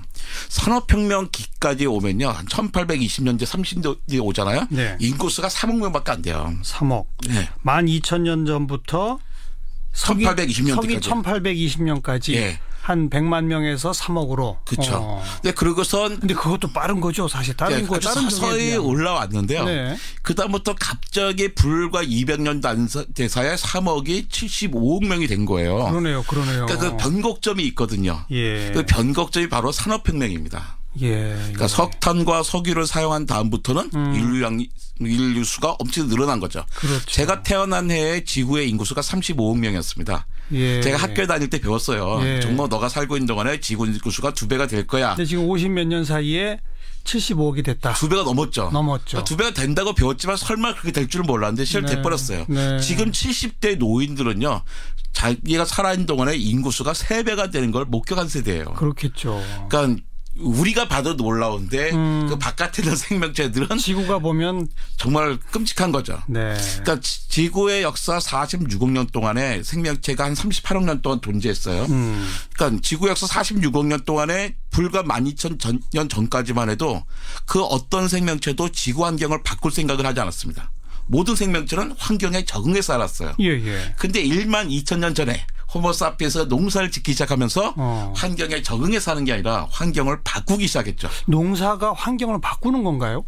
그렇죠. 멀쩡한 벌판에다가 농사를 짓기 위해서 불을 질러 했습니다. 아, 그랬죠. 자, 멀리 흐르던 물을 땡겨와야 돼요. 예. 농사를 짓기 위해서 사람들이 모여 살아야 되잖아요. 갑자기 마을을 만들고 문명이 생겨야 했습니다. 그렇군요. 네. 그러니까 지구의 입장에서는 정말 황당한 시기인 거예요. 농사가 결정적이었군요. 일단 첫 번째는. 그렇죠. 네. 그러니까 농업혁명이라고 엄청난 큰 혁명이 있었던 거죠. 예. 그다음에 그 사이에 과학혁명이 있었거든. 산업혁명이 일어나면서 그러니까 지구는 인간도 감당하지 못할 만큼의 빠른 속도를 보이고 있는 겁니다.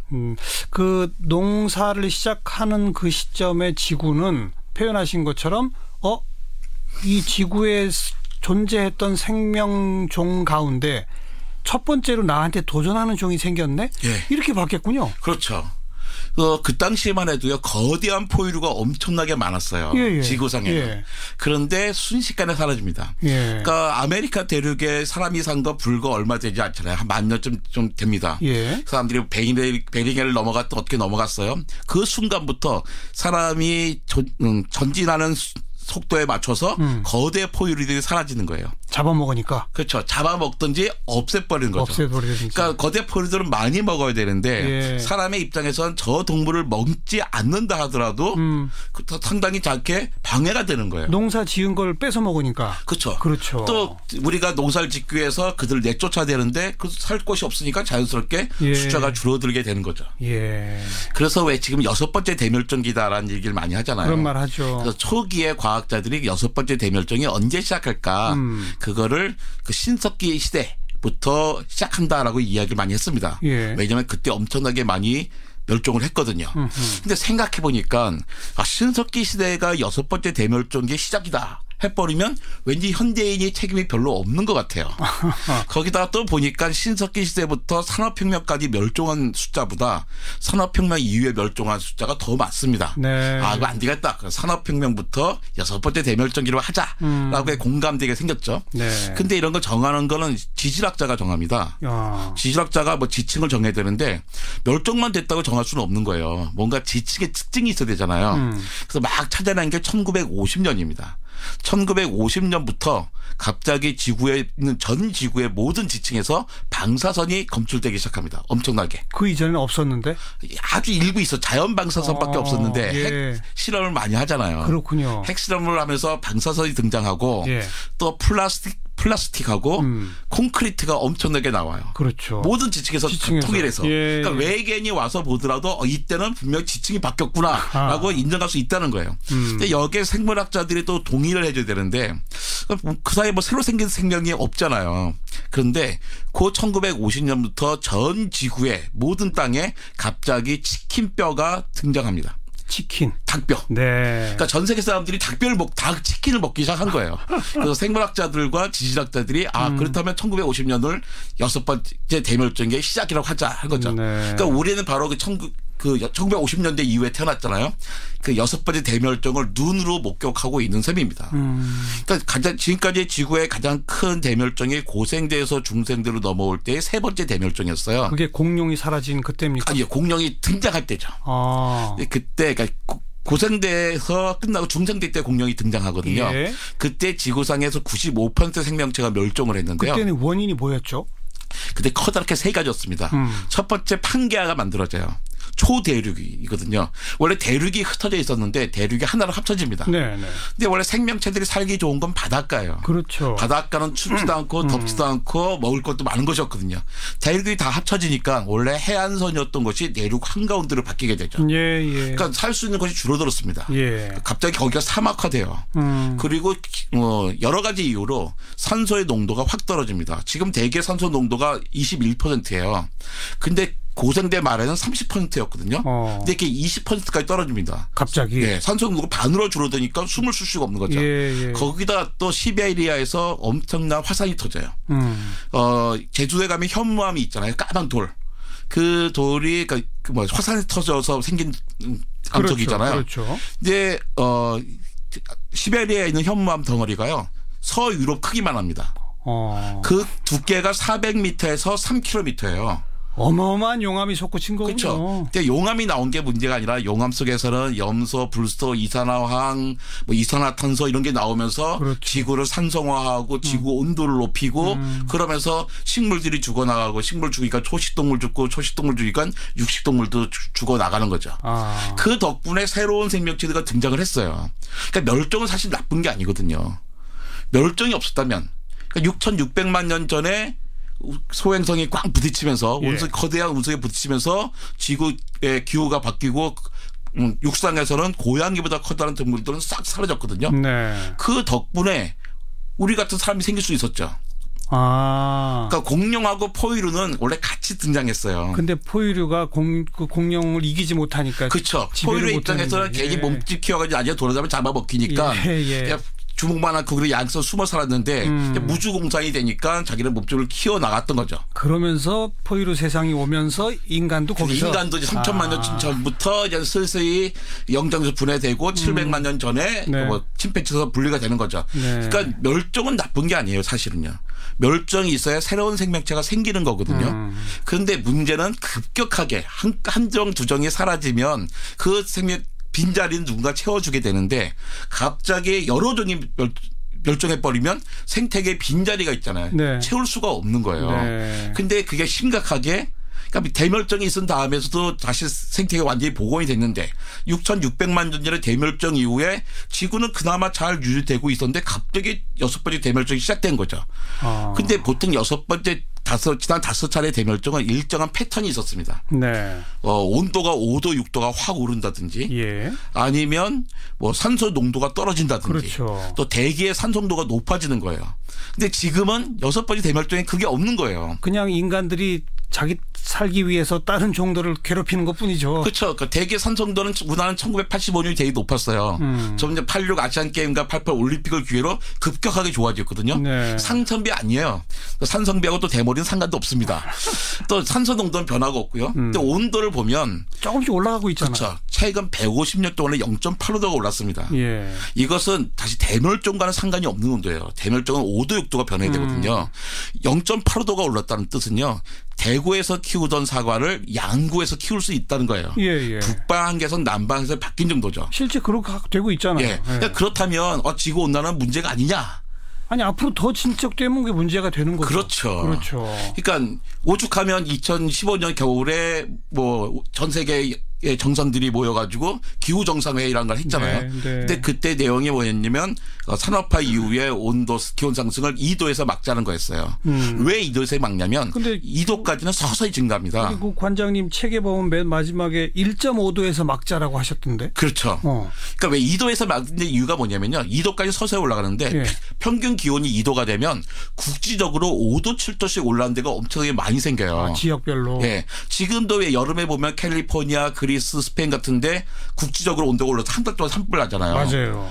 그런데 만약에 지구 평균 기온이 2도가 되면 사방에 산불이 날 텐데 그렇죠. 건조화되고 그러면 산불 때문에 기온이 오르게 되고 또 산불 때문에 이산화탄소가 배출이 되는 거예요. 그러면 그래서 2도까지는 서서히 오르는데 그다음부터 급격하게 5도, 6도까지는 순식간에 올라가 버리는 거죠. 근데 그나마 좀 우리가 좀 안심할 수 있는 게 뭐냐면요. 지금의 6번째 대멸종의 문제는 이 너무나 탐욕적이었고 또 인간이 이산화탄소를 너무나 많이 배출했기 때문이에요. 이제는 인간이 할 수 있다. 그렇죠. 인간만 변하면 이걸 막을 수 있는 거죠. 예. 그러니까 우리는 그닥 우리가 변한다 생각한다면 안심을 할 수 있는 거죠. 그건 다행인 거예요. 네. 우리가 뭐 할 수 있는 거니까요. 그런데 가만히 말씀 듣고 있다 보니까 뭐 46년 지구 역사, 생명이 산 38억 년 역사.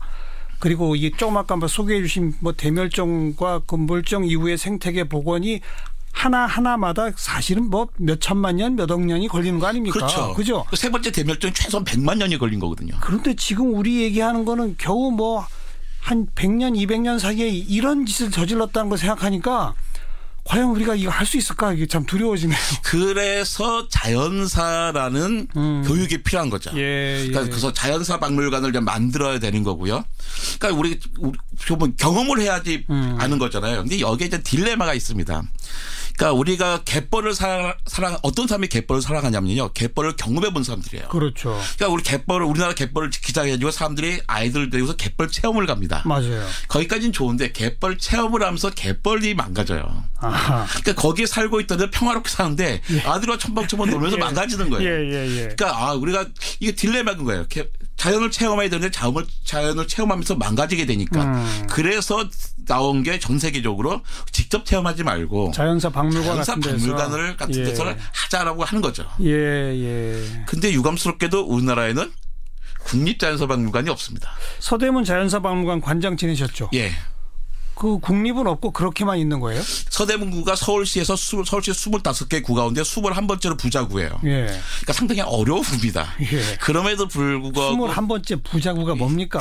가난한 곳이죠. 근데 훌륭한 곳이에요. 예. 그러니까 거기에 자그마치 박사급 연구원을 6명이나 고용하고 있는 곳이거든요. 근데 아무튼 예. 국립 시립도 안 만들고 있는 거 이거 문제다. 예, 있어야 되는 거죠. 곳곳에 있어야 되는 겁니다. 그래요. 250만 분의 1이다 우리가. 그리고 지구 역사 48억 년과 좀 대화하면서 생각해봐라. 예. 이 미천한 것들아. 이 말씀. 그러기 위해서 다양한 생명들의 사라진 생명들의 재미난 이야기를 통해서 네. 우리가 멸종된 생물에 대한 애정을 느끼고 또 저 생물들은 왜 멸종했을까. 예. 그래서 반면 교사를 삼자는 거죠. 아이고 오늘 들은 말씀 중에는 2도가 일단 평균 기온 올라간 뒤부터는 인간이 어떻게 할 수도 없다. 이미 늦은 겁니다. 저절로 5, 6도까지 막 치솟을 것이다. 그렇죠. 그러면 대멸종은 금방 온다. 예. 그 대멸종 때마다 그 당시에 최고 포식자는 반드시 멸종했습니다. 그럼 지금은 인류가 딱 멸종할 수 있다는 거죠. 우리가 방법이 없습니다. 막아야 되겠습니다. 네, 250만 분의 1이란 책 들고 오신 이정모 서울시립과학관장 만났습니다. 고맙습니다. 네, 감사합니다. 시사자키 오늘 여기까지입니다. 내일 다시 뵙죠. 안녕히 계십시오. 여러분 안녕하십니까? 정관용입니다. 청와대발 개헌론이 본격적으로 시작됐죠. 조국 민정수석 오늘 청와대에서 대통령 발의 개헌안 가운데 이 전문 또 기본권 부분의 내용을 설명했습니다. 자, 어제부터 저희 시사자키 이 개헌 문제에 대한 각 당의 입장 차례로 들어보고 있는데요. 오늘은 이 바른미래당의 입장을 지상욱 의원 연결해서 들어보도록 하죠. 삼성의 경영권 승계를 돕는 방향으로 삼성 소유 땅의 공시지가가 조작됐다. 이런 주장이 제기가 됐는데요. 오늘 국회에서 기자회견을 통해 이 문제를 제기한 이 선대인 용인시장 예비후보의 주장 들어보시고요. 7시 5분 시작되는 2부에서는요. 외신을 통해 우리를 돌아보는 밖에서 본 한국, 문재인 대통령의 대북 정책에 대한 외신의 시각 정리해보겠고요. 인간은 250만 생물종 가운데 하나일 뿐이다. 이런 생각을 하면 인간들이 이 지구와 환경에 좀 겸손해질 수 있을까요? 이번에 250만 분의 1 이런 제목의 책을 펴낸 이정모 서울시립과학관장 함께 만나보겠습니다. 잠깐 광고 듣고 출발하죠. 오는 26일로 예정된 청와대 개헌안 발의 관련해서 어제부터 각 당 입장 차례대로 들어보고 있죠. 어제는 이제 여당 더불어민주당 얘기를 들어봤고요. 오늘 바른미래당 입장 듣겠습니다. 정책위 의장이죠. 지상욱 의원 안녕하세요. 네, 안녕하십니까. 예. 오늘부터 내일 모레까지 3일 동안 이 개헌안에 대한 이 주요 내용을 국민 앞에 설명하고 그리고 26일 날 발의하겠다라는 이 청와대의 방침에 대해서 어떻게 평가하세요? 그래서 원래 21일 날 하시기로 했다가 26일로 연기했죠. 여당이 민주당이 연기를 요청해 달라고 했는데 그걸 이제 받아들이셨다는 뜻인데요. 예. 그래서 31년 동안 국민들이 기다려왔던 열망인데 예. 도대체 5, 6일 연기해 준 게 도대체 무슨 의미고 그거를 어떻게 자화자찬할 수 있는지 좀 이해가 안 가는데요. 예. 국민의 입장에서 볼 때는 5일을 연기해 줬다라는 것을 아마 정부 여당 청와대 측에서 좀 이렇게 너무 가볍게 장난하는 식으로 보이게 되지 않을까 좀 두려움이 있습니다. 예. 국민들은 1987년도 10월 달에 있었던 국민적 열망을 담은 개헌을 기억하거든요. 예. 그로부터 이제 31년 만의 개헌인데요. 네. 그 날짜로 따져보면 31년을 365일로 환산해가지고 5일하고 비교해보면 국민의 열망을 한 0.04% 정도 반영했다. 이렇게 저는 좀 폄하하게 얘기해 드릴 수밖에 없다. 이렇게 합니다. 예. 뭐 숫자상 비교하면 뭐 그 말씀이 맞는 말씀인데 어쨌든 네. 청와대의 방침인 지방선거와 동시 개헌 국민투표를 하려면 물리적으로 26일이 데드라인인 것 또한 맞는 거 아닙니까? 근데 어쨌든 이거는 속도가 아니라 개헌의 방향과 내용이 중요한 거 아니겠습니까? 예. 1987년 10월에 우리가 합의를 해서 개헌을 했을 때도 보면요. 그 당시 지금보다 훨씬 민주화가 되지 않았던 집권 여당이 신군부가 이제 세력을 가지고 있던 여당 아니었습니까? 예. 그때도 국회에서 합의를 했는데 예. 지금 31년이나 지난 지금 이 민주화된 이 시대에 집권 여당이 왜 이렇게 무리를 해서 예. 날짜만 맞추려고 하느냐. 예. 아직 국회에서 합의도 보지 못했고 예. 심지어는 집권 여당인 더불어민주당의 그 안도 지금 만들지 못하지 않았습니까? 그래서 저희는 예. 이렇게 속도전을 일으키는 거에 대해서 지난번 헌정특위에서도 말씀드렸습니다만 어차피 이렇게 형식적으로 밀고 가서 예. 국회에서 부결이 되면 예. 반개헌파 이렇게 지방선거를 앞두고 정말 반개헌 세력을 이렇게 몰라고 하는 의도가 있는 게 아니냐 하는 오해를 불러일으킬 수 있다. 이렇게 지적을 드리고 싶습니다. 갑자기 막 폭등하는 뭐 이런 이제 이상한 흐름이 이제 포착이 되는 거거든요. 그러면 그러니까 왜 94년에 폭락한 이유는 뭐라고 보시는 거예요? 이제 그 94년의 경우에는 이제 이거 결국 추정일 수밖에 없습니다. 네. 그럼에도 불구하고 이제 삼성 이건희 회장이 이제 이재용 부회장으로 그룹 지배권을 이제 승계하는 프로그램이 이제 작동하기 시작한 게 90년대 말인데요. 예. 그 전에 이제 사전 정지 작업을 하기 위한 이제 프로그램들이 가동됐다고 볼 수 있을 것 같고요. 예. 그래서 표준지 공시지가를 그때 좀 떨어뜨리지 않았느냐 이런 판단이 드는 거고요. 그 표준지 공시지가가 하락한 상태에서 계속 큰 변화가 없이 2014년까지 오다가 갑자기 2014년 중간에 그 이건희 회장이 쓰러지지 않았습니까? 그리고 2015년에 이제 이재용 부회장으로 이제 그 삼성 지배권을 넘기기 위해서 삼성물산 합병 사건도 일어나고 그랬었는데요. 갑자기 2015년에는 그 공시지가가 전반적으로 굉장히 이제 폭등하는 이런 이제 현상이 일어난 거죠. 그래서 도저히 다른 지역에서는 또는 다른 땅에서는 볼 수 없는 그런 현상이 이제 일어났던 겁니다. 그러니까 2015년에 다시 폭등시켰다고 하는 거는 그 제일모직 삼성물산 합병 과정을 유리하게 하기 위해서다 이렇게 보시는 거예요? 그럴 가능성이 상당히 있지 않느냐 이렇게 이제 보는 거죠. 왜냐하면 이게 가만히 있던 땅이 뭐 갑자기 그렇게 이제 공시지가가 확 올라간다 이렇게 이제 뭐 다른 이유를 잘 찾기가 힘들거든요. 뭐 예를 들면 뭐 삼성 에버랜드 땅은 계속 이제 같은 용도에서 계속 꾸준하게 개발이 진행되어 왔기 때문에 뭐 갑자기 이제 가치가 확 변하기는 힘든 거거든요. 알겠습니다. 예. 네네. 근데 어쨌든 94년부터 2014년까지의 기간 동안에는 주변의 다른 땅보다 공시지가가 굉장히 낮게 계속 유지돼 왔던 게 사실입니까? 주변의 땅이라고 꼭 뭐 특정할 수는 없는데요. 이제 이게 그 주변 땅이라고 하더라도 주변은 다 임야거든요. 쉽게 말해 산이죠. 산인데 이제 주변 땅이 산이라 하더라도 삼성 에버랜드 땅은 비슷한 위치에 있다 하더라도 완전히 다른 게 여기는 본격적으로 다 유원지로서 개발된 땅이잖아요.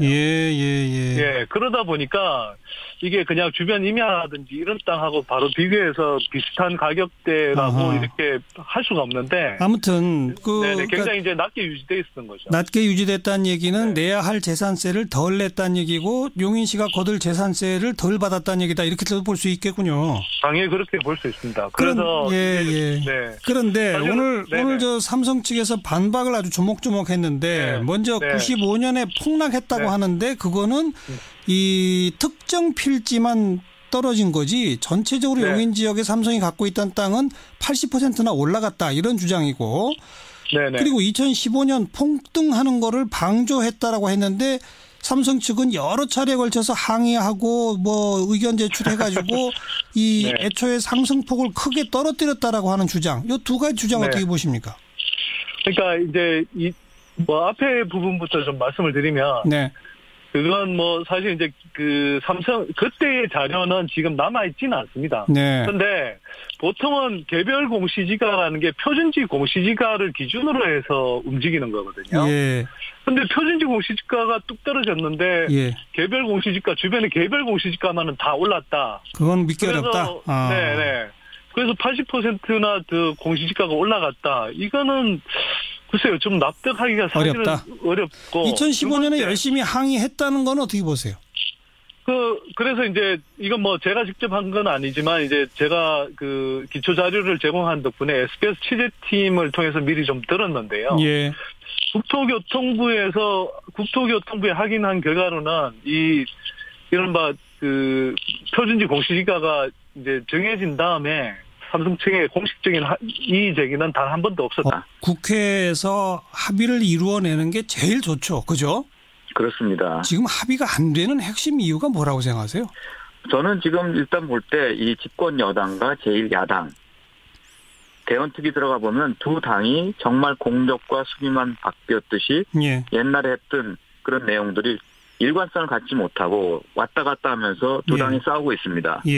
정말 저희 같이 3당이라든지 소수당은 그 팀에 끼어서 뭔가 제대로 의견을 반영할 그런 소지가 없거든요. 이런 구도에서 한 당은 밀어붙이고 한 당은 반대하고 있으니 이게 뭐 될 수가 없고요. 한국당 반대 하나만 가지고도 뭐 개헌은 뭐 물건 정한 거 아니겠습니까? 그렇기 때문에 지난 1년 동안 그 거대 정당들이 뭐 했냐 하는 비난도 피하기 힘들 겁니다. 근데 뭐 그렇게 이 공수가 뒤바뀐 내용의 핵심 권력 구조로 들어가면 일단 청와대와 여당은 4년 연임제이면서 대신에 대통령이 갖고 있는 권한 가운데 인사권, 법률안제청권, 예산권, 감사권 같은 거는 좀 충분히 나눌 수 있다 이런 입장이고 반대로 이제 자유한국당은 총리를 국회에서 선출하도록 하자 이런 안인데 바른미래당의 이 권력 구조에 대한 안은 어떤 겁니까? 바른미래당이 아직 권력 구조에 대한 안을 뭐 단일안을 만들지 못했고 저희들도 서로 다른 다양한 의견이 있는데요. 일단 그 제왕적 대통령제의 폐해를 없애기 위해서 대통령의 권한을 좀 내려놓고 분산을 해야 된다는 것은 동의를 합니다. 거기 여러 가지 아까 말씀하신 것처럼 뭐 인사권, 또 법률 제출권, 예산권, 예산권 이런 것들 다들 논의 대상인데 지금까지 저희가 의논된 거는 대통령의 권한은 어쨌든 좀 분산시켜야 된다라는 거기까지 동의가 돼 있고요. 하나 제가 말씀드리고 싶은 거는 정부 여당도 그렇고 청와대도 그렇고 제왕적 대통령제의 폐해를 없애기 위해서 대통령 권한을 분산시켜야 된다라는 데 동의를 하시잖아요. 예. 그럼에도 불구하고 지금 개헌의 가장 큰 목표는 권력구조 개편인데 예. 왜 지금 이렇게 제왕적 대통령의 힘을 행사하는 것처럼 보이게 예. 그렇게 뭔가를 이끌어 가시느냐 하는 거에서 안타까움을 가질 수밖에 없습니다. 예. 본말이 앞뒤가 안 맞지 않냐. 예. 좀 더 국민과 함께하고 국회 합의하는 대통령의 모습이 좀 필요한 시점이다 이렇게 말씀드리겠습니다. 지금 뭐 바른미래당도 아직 권력구조에 대한 당론을 정하지 못했다라고 하셨는데 네. 사실 안은 다 나와 있고 이제는 뭐 논의의 시간이 중요한 게 아니라 결단을 내릴 때 아니냐. 어제 더불어민주당 의원은 그런 표현을 쓰더라고요. 네. 이제는 결단할 때 아닌가요? 근데 지금 저도 뭐 들어가서 그런 말씀하시는 분들 들었는데요. 예. 한쪽은 결단해야 된다. 한쪽은 안 된다. 내용 자체가 논의 안 되고 예. 왜 밀어붙이느냐. 예. 지금 왜 꼭 지방선거 뭐 같이 합의가 되면 지방선거 때 6월 13일 같이 해도 좋겠지만 예. 그 내용이 협의가 안 되니까 예. 왜 밀어붙이냐. 이 어떤 형식 가지고 지금 한 치 앞도 나가지 못하는 겁니다. 예. 그러니까 지금 국민의 입장에서 볼 때 안타까울 수밖에 없을 거고. 알겠습니다. 저희도 그렇게 밀어붙이는 그 개헌 논의와 그런 절차에 대해서는 동의하기 어렵다는 말씀을 드리는 거예요. 그러니까 밀어붙이는 거는 동의할 수 없다. 그러니까 국회에 네. 조금 더 맡겨달라 이 말씀이잖아요. 예, 그렇습니다. 근데 31년을 기다려왔는데. 맡겨두면 가능할까요? 그거는 결국 그렇게 못 해내면 국민의 어떤 심판과 거기서 벗어나기 어려울 겁니다. 예. 국민들이 좀 더 그런 심판할 수 있게 기간을 두고 국민들께 그 평가를 맡기는 것도 저는 좋은 방도라고 생각합니다. 그래요. 예를 들면 이제 6월 13일 지방선거가 있지 않습니까? 예. 그러면 이걸 밀어붙일 게 아니라 한쪽은 밀어붙이고 한쪽은 막고 이 결과를 놓고 지방선거의 결과가 나오는 걸 보고 예. 그다음에 평가를 받아도 되지 않을까. 예. 한번 좋은 방법 아닐까요? 예. 한 가지만 더 여쭤볼게요. 아직 뭐 당론이 없다고는 하셨습니다만은 지금 자유한국당이 주장하고 있는 총리를 국회에서 뽑자라고 하는 안에 대해서 더불어는 없었다. 네, 다만 이제 뭐 이 보도 자료 그러니까 해명 자료랍시고 이제 낸 데에는 보면 이제 뭐 여러 차례 항의한 걸로 이렇게 돼 있는데 그건 뭐 확인할 수는 없으나 그때 뭐 담당자가 와서 우리 이거 너무 높다 이런 식으로 이제 뭐 항의를 표출했다 뭐 이런 식의 걸 가지고 아마 그렇게 이야기하는 것 같아요. 알겠습니다. 정말 알겠습니다. 네네. 우선 좀 자료를 더 뒤져서 사실 확인이 몇 가지 해야 할 대목들이 있는 것 같군요. 아무튼 오늘 여기까지 고맙습니다. 네네, 들어가십시오. 네, 선대인 용인시장 예비 후보였습니다. 윤태곤의 뉴스 사이다. 윤태곤 실장 어서 오십시오. 네, 안녕하세요. 지방선거 공천 문제 더불어민주당 자유한국당 쭉 살펴봤는데 오늘은 이제 다른 정당들 좀 정리해 봅시다. 일단 이 다른 당들은 전략적 목표가 거대 양당하고 다를 수밖에 없어요. 어떻게 해요? 거대 양당은 광역자치단체장 뭐 몇 개 하느냐 이거 중심으로 사고하는데 나머지 당들은 광역단체장 하면 좋은데 그것보다는 좀 실리, 존재감 부각 이런 쪽의 전략을 잡고 있죠. 그럼 기초단체장 쪽을 겨냥할 것이다? 근데 기초단체장은 그것도 인물 어렵죠. 중심이긴 한데 이쪽이 오히려 거대 양당의 구심력이 높아요. 맞아요. 광역은 뭐 바람 탄다 이런 거라도 있지만은 이건 더 어려운 면이 있고 무소속들은 많이 나오는데 지금까지 보면은 과거 이제 민주노동당이 이제 울산에서 좀 나오고 그리고 선거 연대를 통해 가지고 한 적은 있는데 독자적으로 한 적은 거의 없죠. 그래요. 자, 당별로 바른미래당은 안철수 전 대표가 최고 관심 인물이죠. 서울시장 출마 아직 모르죠. 본인은 신중한 태도인데 자 지금 인재영입위원장 맡아놓고 있지 않습니까? 예. 그리고 이제 뭐 사람도 이제 뽑더라고요. 한 명 이제 영입을 했는데 제가 볼 땐 이게 더 실리적일 거예요. 왜냐하면은 서울시장 선거는 어차피 공중전이 중요합니다. 그리고 다른 당들은 후보도 확정이 안 됐잖아요. 경선도 쭉 길 텐데 바른미래당의 경우에는 안 전 대표 본인이 마음 먹으면 뭐 사실상 후보 되는 거 아니겠습니까? 괜히 먼저 선언해가지고 집중 공격을 받을 필요가 없는 거죠. 이제 영입하면서 언론의 주목도 받고 괜찮은 사람 이렇게 뽑아내면은 뭐 지지도 올릴 수 있는 것이고. 어제는 이제 정대유 전 인천경제자유구역청 차장을 1호 인사로 선정했더라고요. 그렇죠. 이분은 이제 송도 개발 의혹을 제기한 경제자유구역청 차장이면 상당히 고위 관료죠. 전현직 뭐 이 당 저 당 할 거 없이 인천시장들이 다 송도 개발 비리에 연루됐다 이렇게 주장을 하고 있거든요. 네. 나름대로 중량감 있는 인사고 그러네요. 안 전 대표가 한 축이라면 다른 축은 유승민 대표지 않습니까? 유 대표는 대구 경북 선거 결과가 본인의 향후 입지에 큰 영향을 미칠 겁니다. 네. 어느 수준의 중량감 있는 인사를 후보로 세울 수가 있는가가 문제인데 지금 아직은 깜깜인 거거든요. 아직 실적은 아마 없죠. 물밑에서는 뭐 활발히 뭔가 하고 있지 않겠습니까? 네, 그리고 하나 더 포인트를 보자면은 원희룡 제주지사 지금 당적은 바른미래당입니다. 탈당설도 꽤 있는데 어떻게 붙잡아 놓느냐가 관심사겠죠. 네. 바른미래당 같은 경우에는 전략적 목표, 현실적 목표는 전국 득표율에서 자유한국당을 꺾는 걸 거예요. 득표율에서 그렇죠. 자유한국당보다 앞선다. 전국에서. 그럼 이제 상징적으로 뭐 야당 교체다. 그렇군요. 이렇게 이제 간판을 만들어낼 수 있죠. 다음 민주평화당은요. 참 어려움이 많습니다. 네. 호남이 기반인데 호남에서 민주당이 워낙 압도적이잖아요. 그러니까요. 민주평화당이 지금 이제 문재인 정부의 개혁에 우리가 적극 협조하겠다라고 하는데 그럼 유권자 입장에서는 그냥 여당 찍으면 되는 거잖아요. 예. 민주당에 대해서 어떻게 선택지가 될 수 있느냐가 관건인데 박지원 의원이 전남지사로 나선다면 호남 전체 선거를 좀 끌어내는 효과가 있을 거예요. 아직 여기도 확정이 아니죠. 예. 근데 이제 본인 마음이 어떨지 이걸 모르겠고 민주평화당은 현실적으로 볼 때 호남에서 2당 민주당 다음에 뭐 이것을 이제 목표로 삼지 않겠습니까? 정의당은 어떻습니까? 자, 주포이자 쌍포인 노회찬, 심상정 두 사람은 불출마 선언한 지 오래됐습니다. 광역급에서는 현실적으로 기대하기 어려워 보이고 그리고 제가 아까 드렸지만은 과거엔 민주당하고 선거연대 해가지고 이 지역은 뭐 이제 정의당이 내고 민주당의 주장은 그걸 설령 더불어민주당이 받아들여서 국회에서 통과시키더라도 국민들이 지금 내각제적으로 가는 거에 대해서 반대하기 때문에 그건 국민투표에서 아마 부결될 거다 이런 주장을 펴던데 그건 어떻게 생각하세요? 그거는 저희도 지금 당에서 의논된 바를 말씀을 드리면은 지금까지는 국회에서는 만약에 추천된 총리를 국회에서 5분의 3 정족수로 임명 동의를 하는 그런 정도까지 안은 나왔습니다. 그러나 지금 말씀드린 것처럼 국회에서 총리를 선출하거나 추천하는 거에 대해서는 당 내에서도 반대가 굉장히 많은 상황입니다. 이유는 국민께서 지금 대통령의 권한을 줄여가지고 결국 국회가 많이 가져간다는 건데 그러면 국민이 과연 지금 국회를 보는 그런 어떤 비판의 시각이 이렇게 팽배한 이 시기에 대통령 권한을 줄여서 국회가 더 제왕적 국회가 되는데 총리까지 여러분들이 뽑겠다? 과연 동의하겠느냐.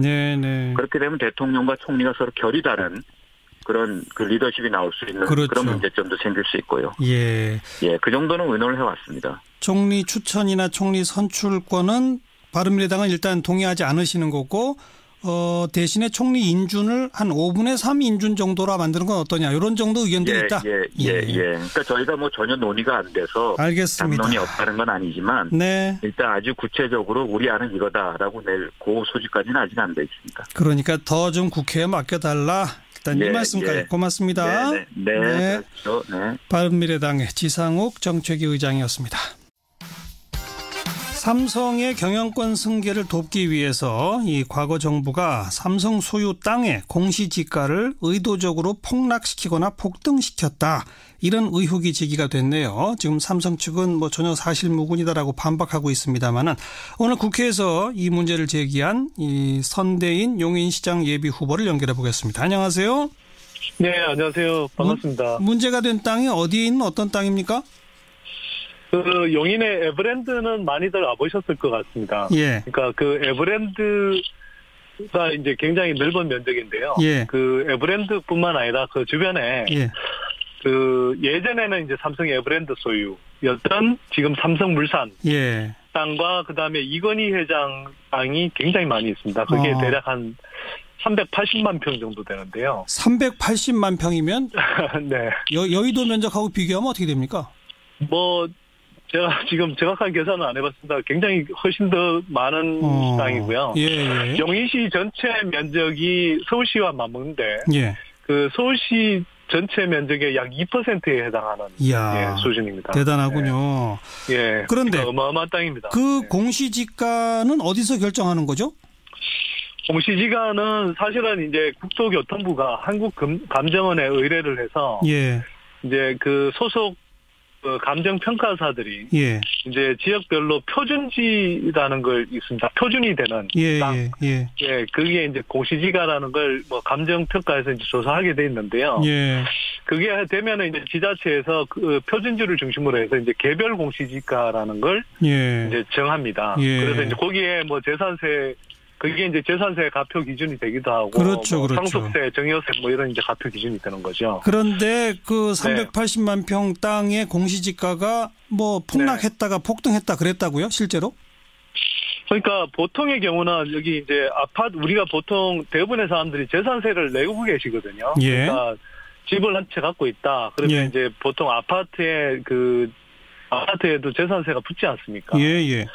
그러면 이제 이제 공시주택 가격이라는 걸 기초로 해서 이제 하는데 다들 보시면 이제 매년 조금씩 올라간다 하더라도 되게 점진적으로 올라가는 느낌이 드실 거예요.